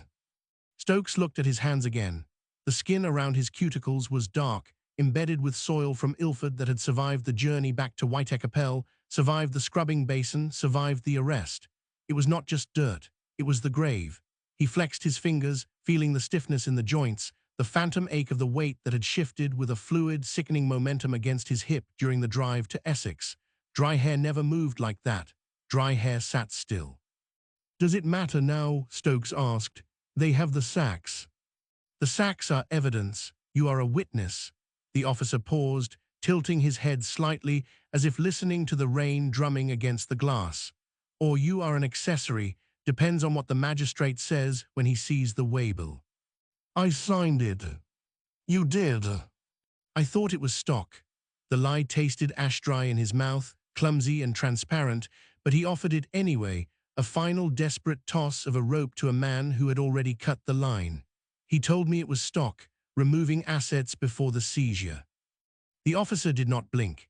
He walked forward, stopping just outside the reach of Stokes's arm, close enough that Stokes could smell the wool of his uniform, damp from the rain, mixed with the faint tang of tobacco. "Men don't scream like that over stock, Mr. Stokes. Men don't scoop glue off the floor with bare hands when the bailiffs come for inventory." Henry was frightened. Henry was guilty. The correction was sharp, a whip crack in the quiet room, and you stood by, you lifted the load, you drove the cart. Stokes said nothing. There was no defense against the truth of it, not when the earth was still under his nails. He looked past the officer to the window, where the shapes of men moved in the yard, loading the evidence onto the dray. The fog was lifting, thinning out to reveal the brickwork of the neighbors, the wet cobbles, the ordinary misery of the street that continued regardless of the ruin inside. A woman walked past with a basket, ignoring the police cart, ignoring the shouting, focused only on getting her marketing done before the best cuts were gone. London did not stop for murderers. "You'll need to come with us," the officer said. "Not to the station yet, to Bow Street. The magistrate is sitting." Stokes nodded. He reached for his hat, hanging on the peg by the door, but the officer shook his head. "Leave it. It's raining. Leave it." Stokes let his hand drop. The hat remained on the peg, a dark felt shape against the whitewashed wall, looking like a man waiting who would never return. He felt a sudden, sharp pang of loss for the object, trivial and stupid, but it was his, and he was losing everything else. The warehouse, the wage, the silence, the innocence he had pretended to keep while carrying dead flesh in calico sacks. "Turn around," the officer said. Stokes turned. He faced the rows of unfinished broom heads, the beechwood handles standing in racks like silent spectators to his undoing. He could see the dust motes dancing in the light, settling on the bristles, covering the work that would never be finished, never be sold, never be swept across a kitchen floor. The rhythm of labor was broken. The hypnotic motions of sorting and tying were done. "Hands behind your back." Stokes complied. He felt the cold metal of the cuffs click around his wrists, tightened just enough to bite into the skin, reminding him that he was bound now, not by loyalty or fear, but by iron. The officer guided him towards the door, a firm pressure between the shoulder blades that brooked no resistance. "Walk," the officer said. They stepped out into the passage. The noise of the yard rushed in to meet them, the shout of horses, the rumble of wheels, the voices of the constabulary coordinating the removal. Stokes blinked against the grey light, his eyes adjusting to the open space, and he saw Henry being lifted into the Black Maria, struggling still, his face a mask of wet despair that looked nothing like the master who had hired him a decade ago. Henry saw him. He stopped struggling for a second, his mouth opening to shout, but no sound came out, only a gasp of air that fogged in the cold afternoon. The look in his eyes was not anger now, it was recognition. They were in it together. The officer pushed Stokes forward, towards the second cart, the one for the witnesses and the accomplices. "Move along." Stokes stumbled on the wet step, catching himself before he fell, and he climbed into the back where the bench was hard and wet with rain. He sat down, placing his cuffed hands on his knees, and he watched the warehouse door swing shut behind them, cutting off the view of the glue-stained floor, the empty corner, the hat on the peg. The driver cracked the whip. The horse leaned into the collar. "Where to?" Stokes asked. His voice sounded thin, swallowed by the rumble of the wheels. "Bow Street," the officer said, climbing up beside the driver. "Don't speak unless spoken to." Stokes nodded, though no one saw him. He looked at his hands, resting on his trousers, and he saw the stain there, dark and permanent against the pale skin, embedded in the weave of his life, just as the lime was embedded in the bone. The cart lurched forward, pulling away from the curb, and the warehouse disappeared into the flow of traffic, just another building in a city full of secrets, but the weight in his chest did not lighten. It grew heavier. To determine the scene action. Stokes is in the cart, cuffed, travelling through London streets to Bow Street Magistrates' Court. Internal state: guilt, fear, physical discomfort, cuffs, wet benchy, observation of the city passing by. Interaction: the officer beside the driver, who said, "Don't speak unless spoken to," maybe some dialogue there or with the driver. Arrival at Bow Street: the transition from the physical journey to the legal arena. Focus on the shifting weight, motif, psychological weight versus physical weight, and the stain that will not wash. Ending hook: entering the court, seeing the magistrate or the crowd. Opening: start with sensation sound, not weather, the sound of the wheels, the feeling of the cuffs. Middle: the journey through London, observations of the crowd, the contrast between ordinary life and his situation, dialogue with the officer, breaking the silence slightly. Climax of beat: arrival at Bow Street, the physical act of being led in. Ending: the door closing, the anticipation of the magistrate. Continuity: Stokes is cuffed. Henry is in a separate vehicle, Black Maria. Stokes is in a second cart, likely a police van or carriage. The officer is beside the driver. Stokes is in the back. Plot point: they arrive at Bow Street. Stokes is processed. He sees the crowd. Dialogue: the officer might speak again. Stokes might ask a question despite the order. Start: the motion of the cart, the cuffs biting. Development: the streets of London, the contrast of the ordinary people, the officer's presence. Dialogue: Stokes asking about Henry, the officer responding. Arrival: the building, the crowd. End: being led inside. Motif: the stain on his hands, the weight of the invisible burden. Dialogue planned. Stokes: will he hang? Officer: that's for the beak to say. Stokes: I only drove. Officer: you drove the dead. Opening: wheels on cobbles, the sound. Middle: the conversation, the view of the city. End: the court door. Opening: the wheels, the vibration. Sensory: the smell of horse sweat, wet wool, the city. Dialogue: the officer speaks, Stokes responds. Arrival: the crowd, the building. Ending: the threshold. The wood of the witness box smelled of beeswax and old sweat, a cloying sweetness that fought a losing battle against the sour breath of the gallery. Stokes gripped the rail. His knuckles whitened. The varnish felt slick under his palms, treacherous as ice on a winter morning, and he pressed harder until the grain bit into his skin, anchoring him to the spot, while the room spun in a slow, dizzying circle of murmurs and shuffling feet. Above him, high on the dais, sat Sir Alexander Cockburn, a mountain of black silk and powdered wig whose eyes missed nothing, not the twitch of a juror's finger, nor the way Stokes's throat worked as he swallowed down the bile rising from his stomach. "State your name for the court," the clerk droned, his voice flat, devoid of the terror that had kept Stokes awake for 3 nights running. "Alfred Stokes," he said. The words came out thin, brittle as dried bristles snapping under a thumb. "And your occupation, Mr. Stokes?" "Brushmaker of White-Capel." A rustle moved through the crowd, a sound like dry leaves skittering across pavement, and Stokes risked a glance downward.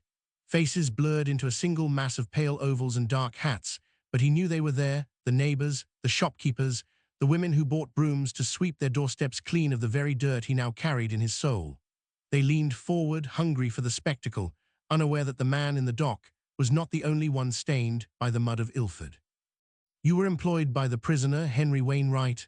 The prosecutor, a man with a face like a clenched fist, stepped closer, his boots clicking sharply on the floorboards. "I was, sir. In September of this year, did you assist the prisoner in removing certain items from his premises on Whitecapel Road?" Stokes looked at his boots. The leather was scuffed, caked with a layer of dust that no amount of brushing could shift, a permanent grey film that matched the color of the sky over the yard where they had dug.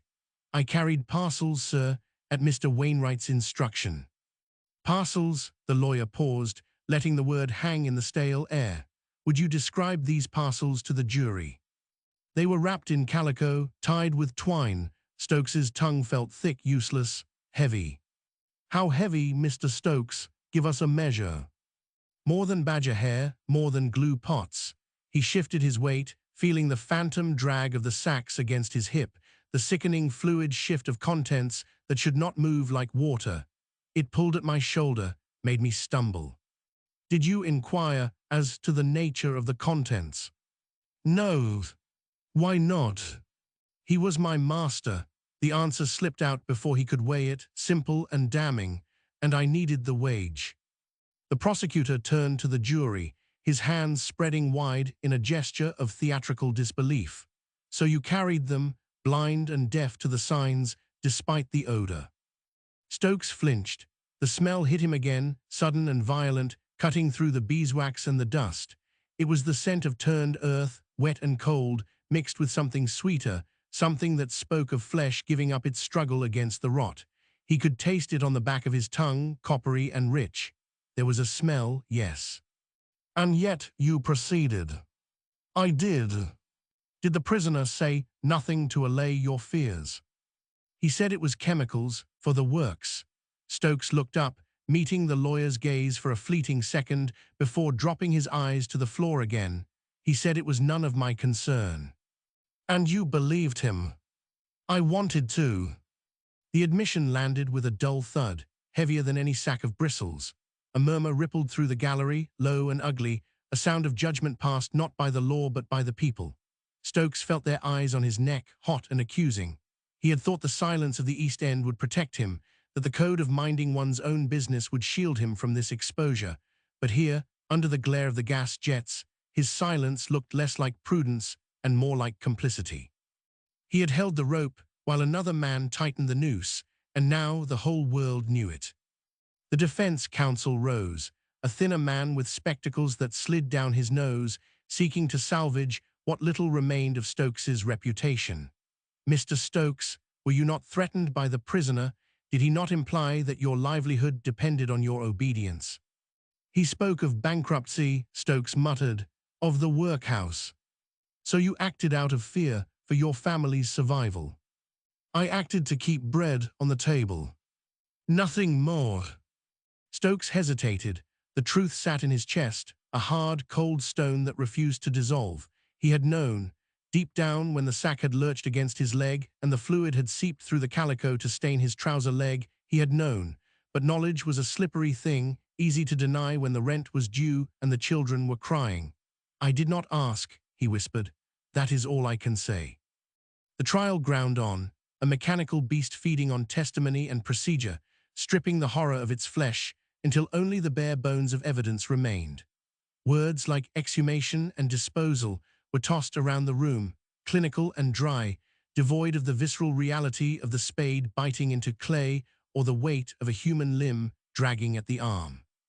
Stokes answered question after question, his voice growing flatter, more distant, until he sounded like a machine reciting a script written by someone else. He watched Henry Wainwright in the dock. The man sat upright, his chin high, his eyes darting around the room with a frantic, bird-like energy that betrayed the calm mask he tried to wear. Henry still believed he could talk his way out of this, that his charm and his lies could bridge the gap between the grave and the gallows. He caught Stokes's eye once and nodded, a sharp, imperative jerk of the head that demanded loyalty to the end. Stokes looked away. The bond was broken. The shared secret that had bound them in the foggy darkness of the yard had turned to ash in the bright light of the Old Bailey. He saw now that Henry viewed Harriet Lane not as a woman he had loved or lost, but as a problem to be solved, an obstacle to be removed with the same pragmatic ruthlessness he applied to a bad batch of glue. The horror was not in the killing, which had happened in shadows Stokes could not see, but in the ease with which a life was reduced to a bundle of rags and bone, debated by men in wigs, while the city outside continued its indifferent churn. When the judge summed up, his voice rolled over the courtroom like thunder, heavy with moral weight. He spoke of duties, of the sanctity of life, of the terrible cost of silence. Stokes listened, but the words washed over him, unable to reach the cold place inside where his guilt lived. The jury retired. The wait was short, an agony of suspended breath that felt like an eternity. When they returned, the foreman's voice was clear, cutting through the tension like a knife. Guilty. The word hung in the air. Henry Wainwright did not collapse. He did not scream.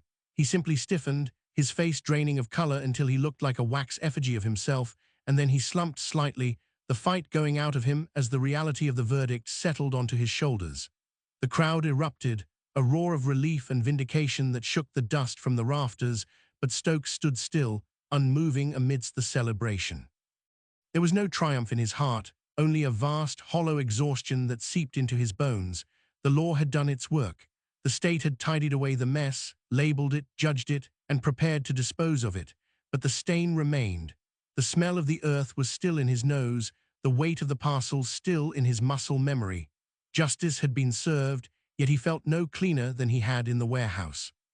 Sir Alexander Cockburn leaned forward, his expression grim. "Henry Wainwright," he intoned, his voice silencing the gallery instantly. "It is the judgment of this court that you be taken hence to the place from whence you came, and thence to the prison of Newgate, where you shall be hanged by the neck until you are dead." Sentence landed, final and absolute. Henry bowed his head. The guards moved in, their hands rough on his arms, leading him away from the dock, through the side door that opened onto the dark corridor leading back to the cells. Stokes watched him go, seeing the back of the man who had been his master, his benefactor, his destroyer. The door clicked shut.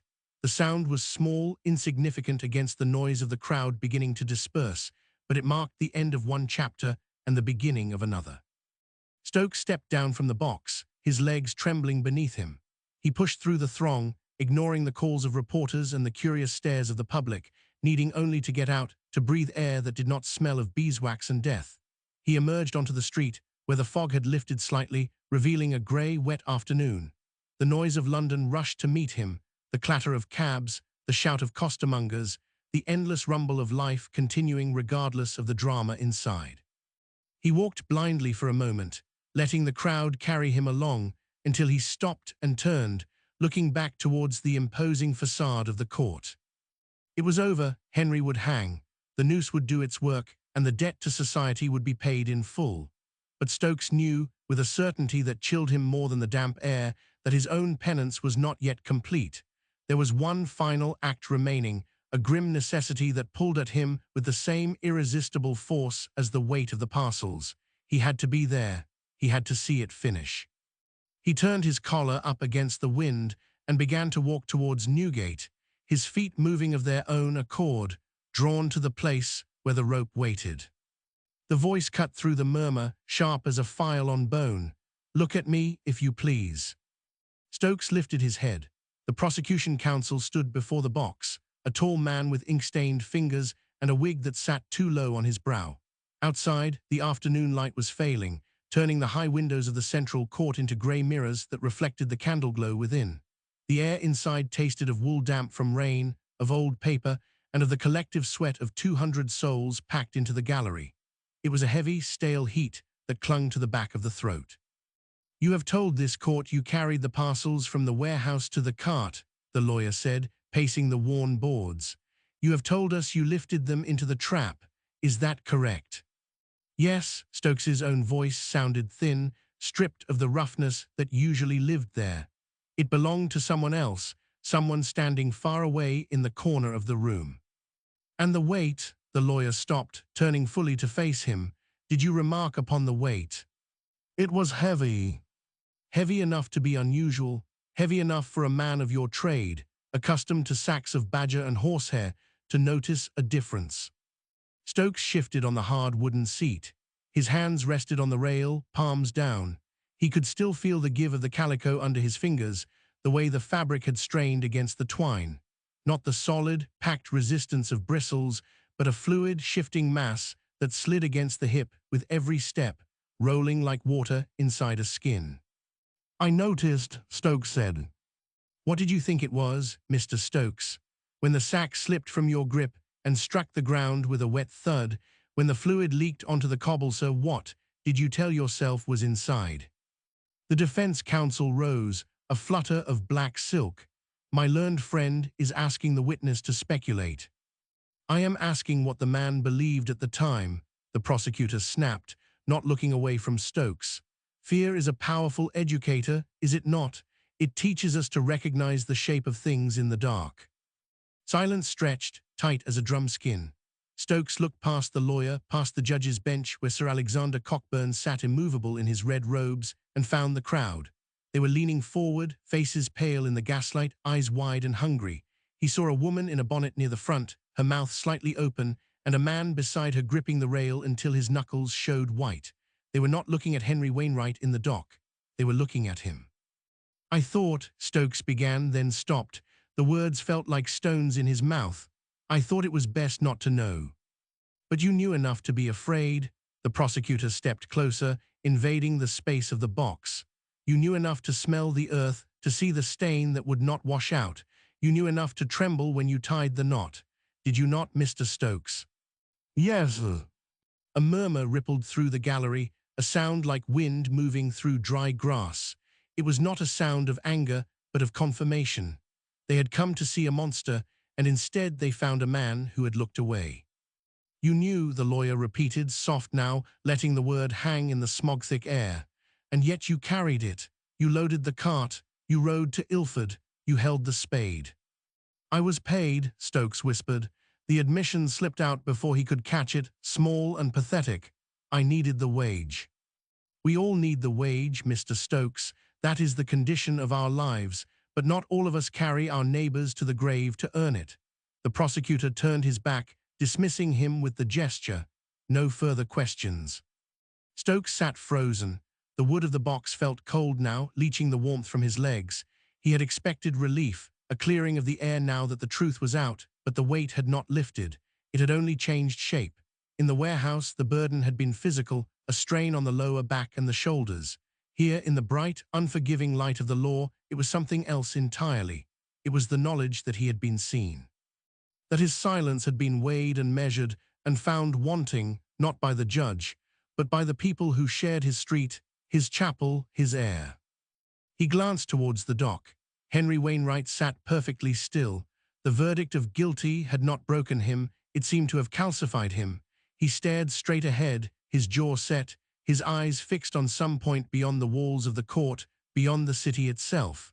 There was no remorse in that posture, only a terrible, rigid disbelief.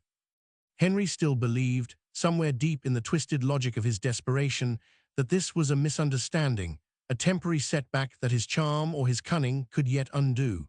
He viewed the trial as a negotiation, a haggling over prices and terms, unable to comprehend that the transaction was already complete. The life was gone. The debt was due. Stokes felt a sudden, violent urge to shout, to shake the man until the denial cracked, to tell him that the earth did not care about bankruptcy, that the dead woman did not care about ledgers or creditors. But he said nothing. He simply watched as the final arguments were made, dry and procedural, stripping the horror of its flesh until only the bare bones of the law remained. Words like malice and intent were tossed around the room, clinical and clean, devoid of the visceral reality of the spade biting into clay or the smell of lime burning the nose. When the jury filed back in, the room held its breath. The foreman stood, a stout man with a face like red clay, and spoke the single word that sealed everything. "Guilty." The reaction was instantaneous. A roar went up, a wave of sound that hit the ceiling and bounced back down, shaking the dust from the rafters. Men clapped each other on the back, women sighed and wiped their eyes. It was a celebration of order restored, of the beast caged, but Stokes felt nothing. No triumph, no relief, only a vast, hollow exhaustion that seeped down into his marrow, leaving him light-headed and numb. The state had tidied the mess. They had labeled it, judged it, and prepared it for disposal. Just as Henry had done with Harriet, the symmetry was perfect, and it was sickening. Sir Alexander Cockburn raised a hand, and the noise died instantly, cut off as if by a blade. The judge leaned forward, his face grim beneath the shadows of his wig. "Henry Wainwright," he intoned, his voice rolling through the silent room with the weight of finality. "It is the judgment of this court that you are guilty of murder. You will be taken hence to the prison of Newgate, and there, within the walls of that jail, you shall be hanged by the neck until dead. And may God have mercy on your soul." The sentence landed, absolute and heavy. Henry bowed his head, a slight, jerky motion, as if the string holding him up had finally snapped. The guards moved in, their hands rough on his arms, guiding him away from the dock. He did not resist.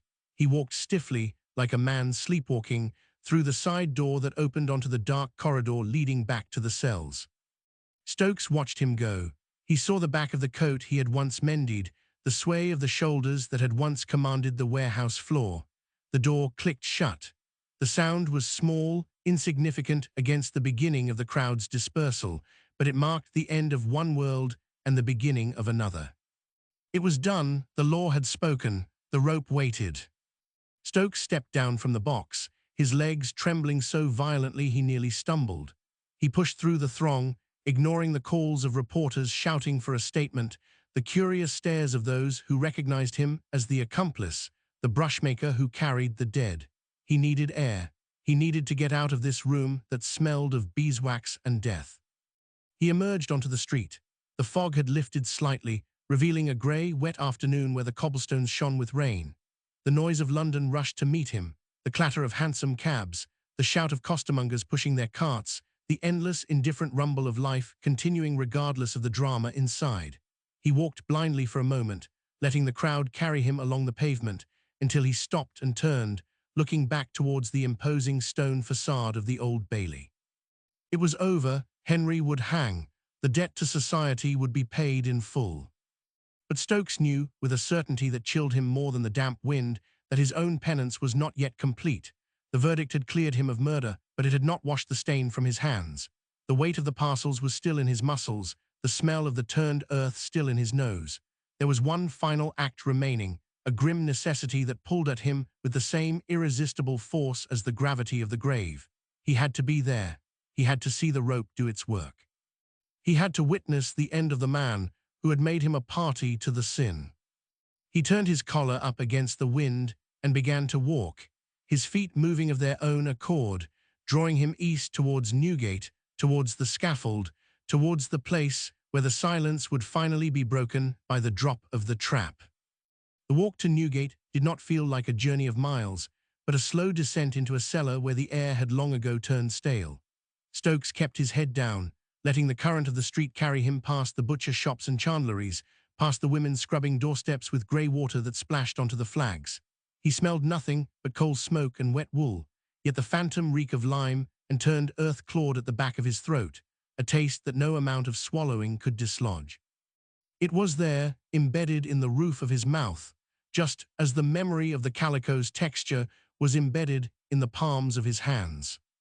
He passed a group of boys kicking a deflated bladder against a wall, their shouts sharp and meaningless, and flinched when one of them looked up.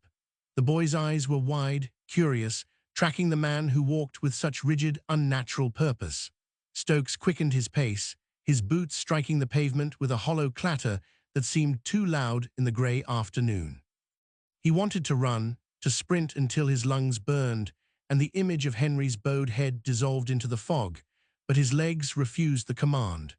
They moved with the heavy, plodding rhythm of a man carrying a sack of badger bristles, or perhaps something far heavier, something that shifted with a fluid, sickening momentum against the hip. Newgate loomed ahead, a fortress of blackened stone that seemed to swallow the light from the sky.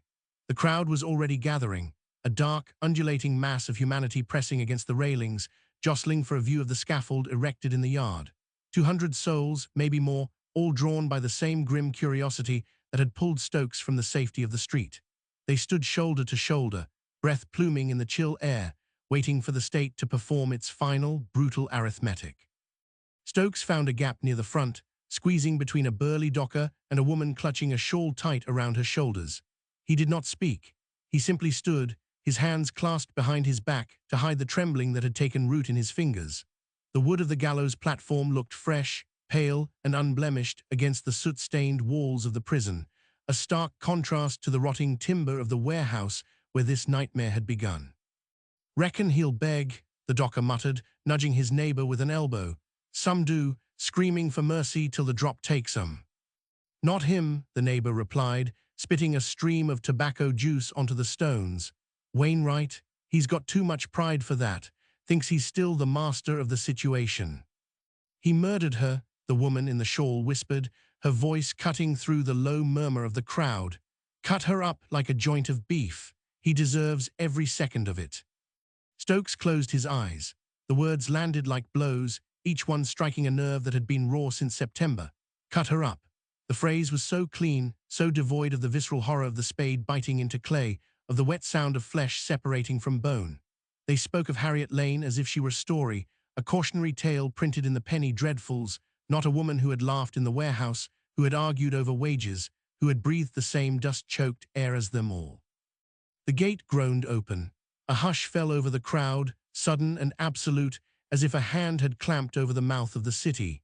The officials emerged, somber in their black coats, moving with a practiced efficiency that made the whole affair seem like a mundane transaction. And then Henry appeared. He walked with a stiff, jerky gait, his hands pinioned behind his back, but his head was held high. There was no begging, no screaming, no collapse into the arms of the chaplain. He looked out at the sea of faces, his gaze sweeping over the mob with a detached, almost bored expression, as if he were inspecting a shipment of inferior bristles. When his eyes met Stokes's, there was no recognition, no plea for understanding, just a blank, hollow stare that saw nothing and everything all at once. Stokes felt his stomach churn. He wanted to look away, to turn his back on the man who had dragged him into this abyss, but he could not. He was anchored there, held in place by the invisible weight of his own complicity. He had carried the parcels. He had signed the waybill. He had stood silent while the world burned down around them. This moment belonged to him as much as it did to Henry. The executioner, William Marwood, stepped forward. He was a small man, unassuming in his dress, yet he commanded the absolute attention of the thousands of eyes fixed upon the platform. He checked the ropes, adjusted the cap, his movements precise and devoid of emotion. This was his trade, just as brushmaking was Stokes's, and he performed it with the same mechanical detachment that Stokes had once found comforting in the rhythm of sorting and tying. Henry ascended the steps. The wood creaked under his weight, a sound that echoed sharply in the silence. He stood on the trapdoor, the noose settling around his neck like a grotesque collar. For a second, just a fraction of a heartbeat, his mask slipped. His eyes widened, not in fear, but in a sudden, shocking realization of the finality of it all. The ledgers were closed. The creditors were paid. The debt was due, and there was no more time to negotiate. Then Marwood pulled the lever. The trapdoor crashed open. Henry dropped. The rope snapped taut with a sickening jerk that whipped his body into a violent, spasming dance. The crowd gasped, a collective intake of breath that sounded like wind rushing through a canyon. Stokes watched, his vision blurring at the edges, as the man who had been his master, his tormentor, his accomplice, ceased to be a man and became merely a thing suspended in the air. The legs kicked once, twice, a futile struggle against the inevitable, and then stillness claimed him. It was done. The silence that followed was not peaceful. It was heavy, suffocating, pressing down on the crowd with the weight of 1,000 unspoken accusations. Stokes stood frozen, his hands still clasped behind his back, feeling the phantom weight of the parcels shift against his hip one last time. The smell of lime was gone, replaced by the damp, cold scent of the grave, but the stain remained. It was in his cuticles, in the weave of his trousers, in the very marrow of his bones. He turned away from the scaffold, pushing back through the crowd. The docker and the woman were already talking about their supper, about the price of coal, about anything other than the body swinging gently in the yard behind them. Life continued, indifferent and relentless. Stokes walked out into the street, the grey light of afternoon fading into twilight. He did not know where he was going, only that he had to keep moving, to put distance between himself and the gallows, between himself and the man he had helped to kill. But he knew, with a certainty that settled deep in his gut, that he would never truly escape. The burden was his now. He carried it in every step, in every breath, in the silence that would forever separate him from the innocence of his former life. The city roared around him, a beast that never slept, never forgave, never forgot. And Stokes walked into its belly, a free man who was already dead. Damp wool and sour gin pressed against Alfred Stokes's ribs as the crowd heaved forward, a single organism starving for a spectacle. He stumbled, boot catching on the uneven cobbles of Newgate Street, and an elbow drove into his kidney. No apology came. The man beside him, face flushed purple beneath a stovepipe hat, merely shuffled closer, seeking warmth in the collective body heat of 200 strangers gathered before the prison gates. "Stand fast, mate," the stranger grunted, breath reeking of cheap tobacco, "or you'll miss the flag." Stokes nodded, throat too tight for speech. He did not want to see the flag. He wanted the ground to open and swallow the stone facade of the prison, the crowd, and himself along with them. Instead, he stood rigid, hands buried deep in his coat pockets, fingers tracing the rough wood of a brush handle he had brought from home. A talisman, a reminder of the trade that had led him here, from the sorting table to the scaffold. Above them, the sky hung low, a bruised ceiling of cloud that trapped the smoke from 1,000 chimneys close to the street level. It smelled of coal dust and unwashed bodies, a thick soup that coated the tongue. Stokes swallowed, but the taste remained, metallic and old, like the blood of a bitten cheek. He shifted his weight, trying to alleviate the ache in his lower back, yet the pain was not in the muscle. It was deeper. The phantom weight of the calico parcels shifted against his hip, fluid and heavy, though his hands were empty. "Reckon he's praying," a woman whispered behind him, voice sharp with curiosity, "or begging?" "Neither," said the man with the stovepipe hat. "He's counting the seconds left to him." Stokes flinched. The words landed like a physical blow. He stared at the great wooden gates of Newgate, dark and scarred by weather, wondering if Henry sat beyond them in a cell that smelled of lime and despair. Did Henry think of Harriet? Did he feel the earth she had been pulled from clinging to his soul, or was he only concerned with the fit of the noose? Stokes remembered the warehouse, the way Henry's hands had shaken when they wrapped the body, the way the brother Thomas had turned away, unable to meet the dead woman's gaze. That memory felt closer now than the shoulder pressing against his own. A bell began to toll. The sound cut through the murmur of the crowd, a deep iron clangor that vibrated in the chest.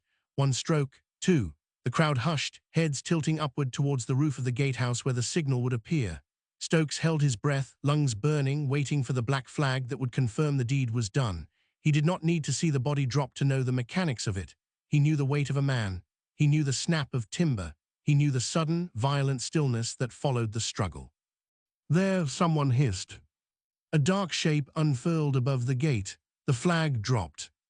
A collective exhale swept through the gathering, a wind of relief and disappointment mixed together. The show was over. The justice was served. Stokes felt his knees buckle slightly, a tremor running through his legs that had nothing to do with the cold. He gripped the brush handle in his pocket, wood digging into his palm, anchoring him to the earth. It was finished. Henry was gone. The ledger was balanced. Yet the smell of grave mud rose in his nostrils, stronger than the coal smoke, stronger than the gin. It was the scent of Ilford, of the spade biting into clay, of the sack that had leaked fluid onto his trousers. He looked down at his boots, expecting to see the dark stain of damp earth, but the leather was dry, scuffed only by the street. The stain was internal. It had seeped into the cuticles, into the weave of his conscience, and no amount of scrubbing with lye would remove it. "Done then," the stovepipe man said, turning away, already loosening his collar. "Supper time." "Aye," said the woman behind. Nothing to see now but the crowd. They began to disperse, the organism breaking apart into individuals once more, shuffling off towards the pubs and tenements of Whiteacapelle. Stokes remained fixed, eyes locked on the gate where the flag hung limp. He should move. He should follow the stream of people back to the river, back to the safety of anonymity. But his feet refused the command.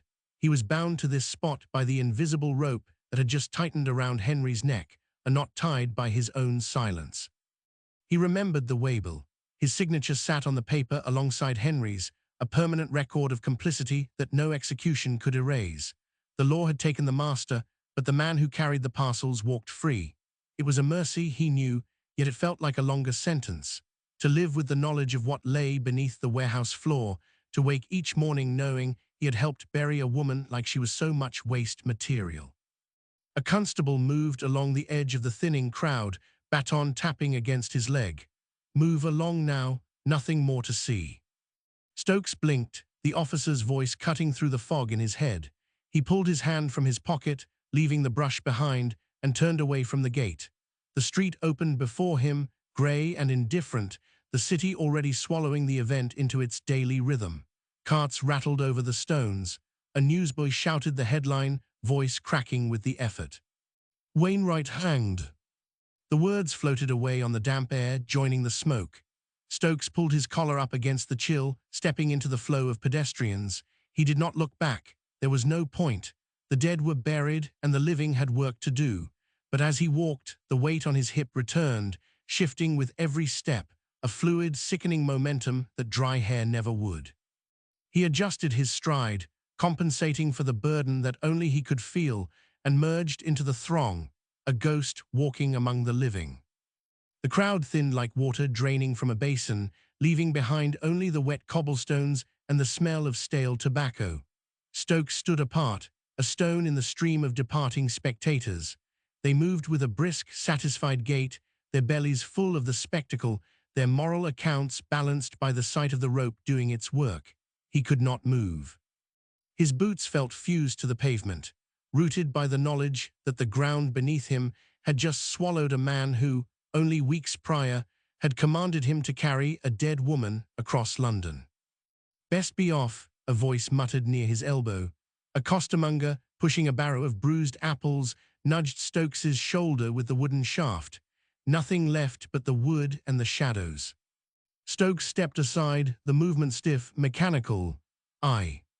The word tasted like ash. He watched the constables drag the black-draped stretcher back through the great gates, the wheels squealing on the iron track.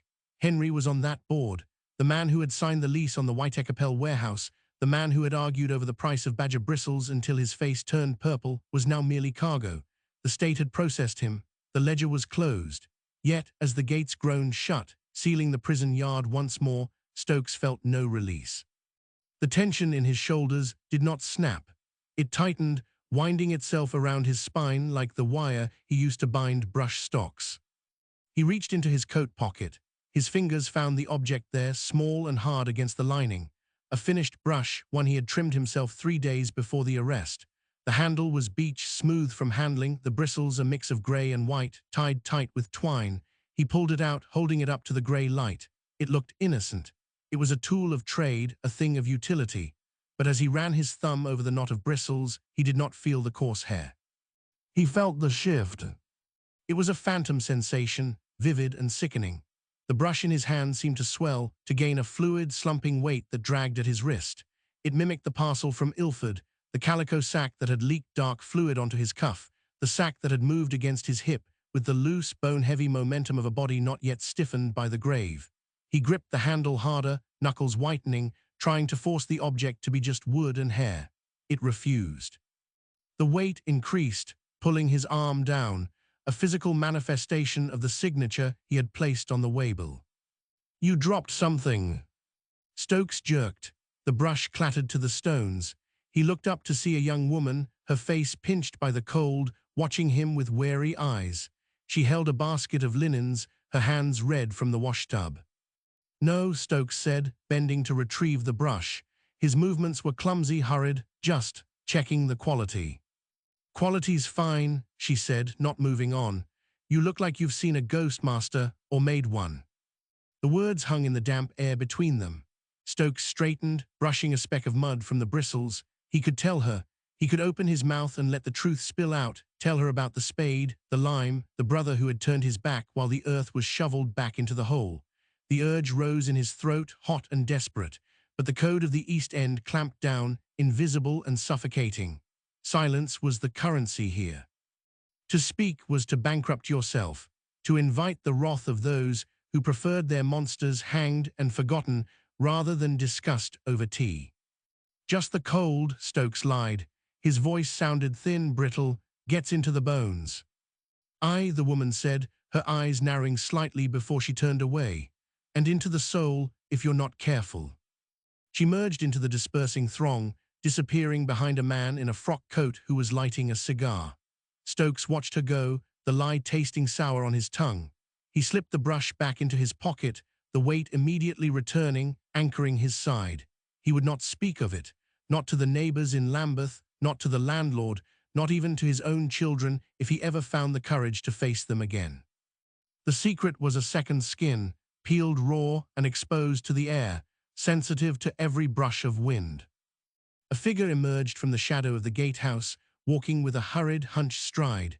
Thomas Wainwright. He wore a dark coat pulled high around his ears, the collar obscuring the lower half of his face. He did not look at the prison. He did not look at the crowd. His eyes were fixed on the ground, sweeping his gaze across the cobbles as if searching for a lost coin, or perhaps trying to avoid seeing the blood he imagined was everywhere. Stokes froze. The air between them crackled, charged with the unspoken history of the warehouse, the night at Ilford, the trial where Thomas had sat in the gallery, pale and trembling while his brother was condemned. They were bound together, two men who had carried the dead, yet they were strangers now. The law had spared Thomas, just as it had spared Stokes, but the verdict had carved a chasm between them that no amount of time could bridge. Thomas quickened his pace, sensing the gaze upon him. He veered slightly, altering his course to avoid a direct intersection with Stokes. He wanted to run. Stokes could see the tension in the set of his shoulders, the way his hand twitched near his pocket, perhaps checking for a handkerchief, perhaps fearing a warrant. Thomas, Stokes said. The name slipped out quiet, almost lost in the rattle of a passing dray. Thomas did not stop. He did not turn. He only pulled his collar tighter, burying his chin, and accelerated into the flow of pedestrians. Within seconds, the grey fog and the press of bodies swallowed him. He was gone, vanished into the labyrinth of White-Capel, carrying his own share of the burden, fleeing towards a life that would never feel clean again. Stokes stood alone. The street was emptying now, the vendors packing their wares, the last of the curious drifting towards the pubs to drink away the morning's grim entertainment. The sun attempted to break through the cloud cover, a pale, watery disk that offered no warmth. It illuminated the dust motes dancing above the street, swirling in the draughts created by the passing carts. He turned his back on Newgate. The river lay that way, towards the docks, towards the endless churn of commerce that waited for no man. A cart loaded with sacks of grain rattled past, the horse steaming in the chill, the driver humming a tuneless song. Life continued. The city did not care about Harriet Lane. It did not care about Henry Wainwright or the brother who had abandoned him. The mud would dry, the rain would wash the streets, and the brushmakers would tie their bristles and sell their wares to a public that knew nothing of the earth beneath the floorboards. Stokes began to walk. His steps were heavy, each one a negotiation with the phantom load on his hip. He adjusted his gait, leaning slightly to the left to compensate for the weight that wasn't there, a cripple in a crowd of the whole. He pulled his cap low over his eyes, shielding himself from the gaze of the world. He was free. The court had said so. The hangman had confirmed it. But as he merged with the river of people flowing towards the Thames, Stokes knew the truth. The noose had tightened around Henry's neck, but the rope extended far beyond the scaffold. It trailed behind Stokes, invisible and unbreakable, tethering him to the grave he had helped dig. He walked on, a ghost in his own life, carrying the silence that had become his sentence. The Brushmaker's burden is a work of fiction. Its characters and scenes are invented, but the story is grounded in real events, places, and the social conditions of its period, dramatized, not documented. The history behind it draws on these real sources. Chronicles of crime and criminals microform, remarkable criminal trials, mysterious murders, wholesale murders, male and female poisoners, forgery and counterfeiting, bank and post office robberies, swindlers, highway robbery and railway crimes. Internet Archive. Henry Wainwright. Dick Turpin. Researched via Wikipedia and contemporary records.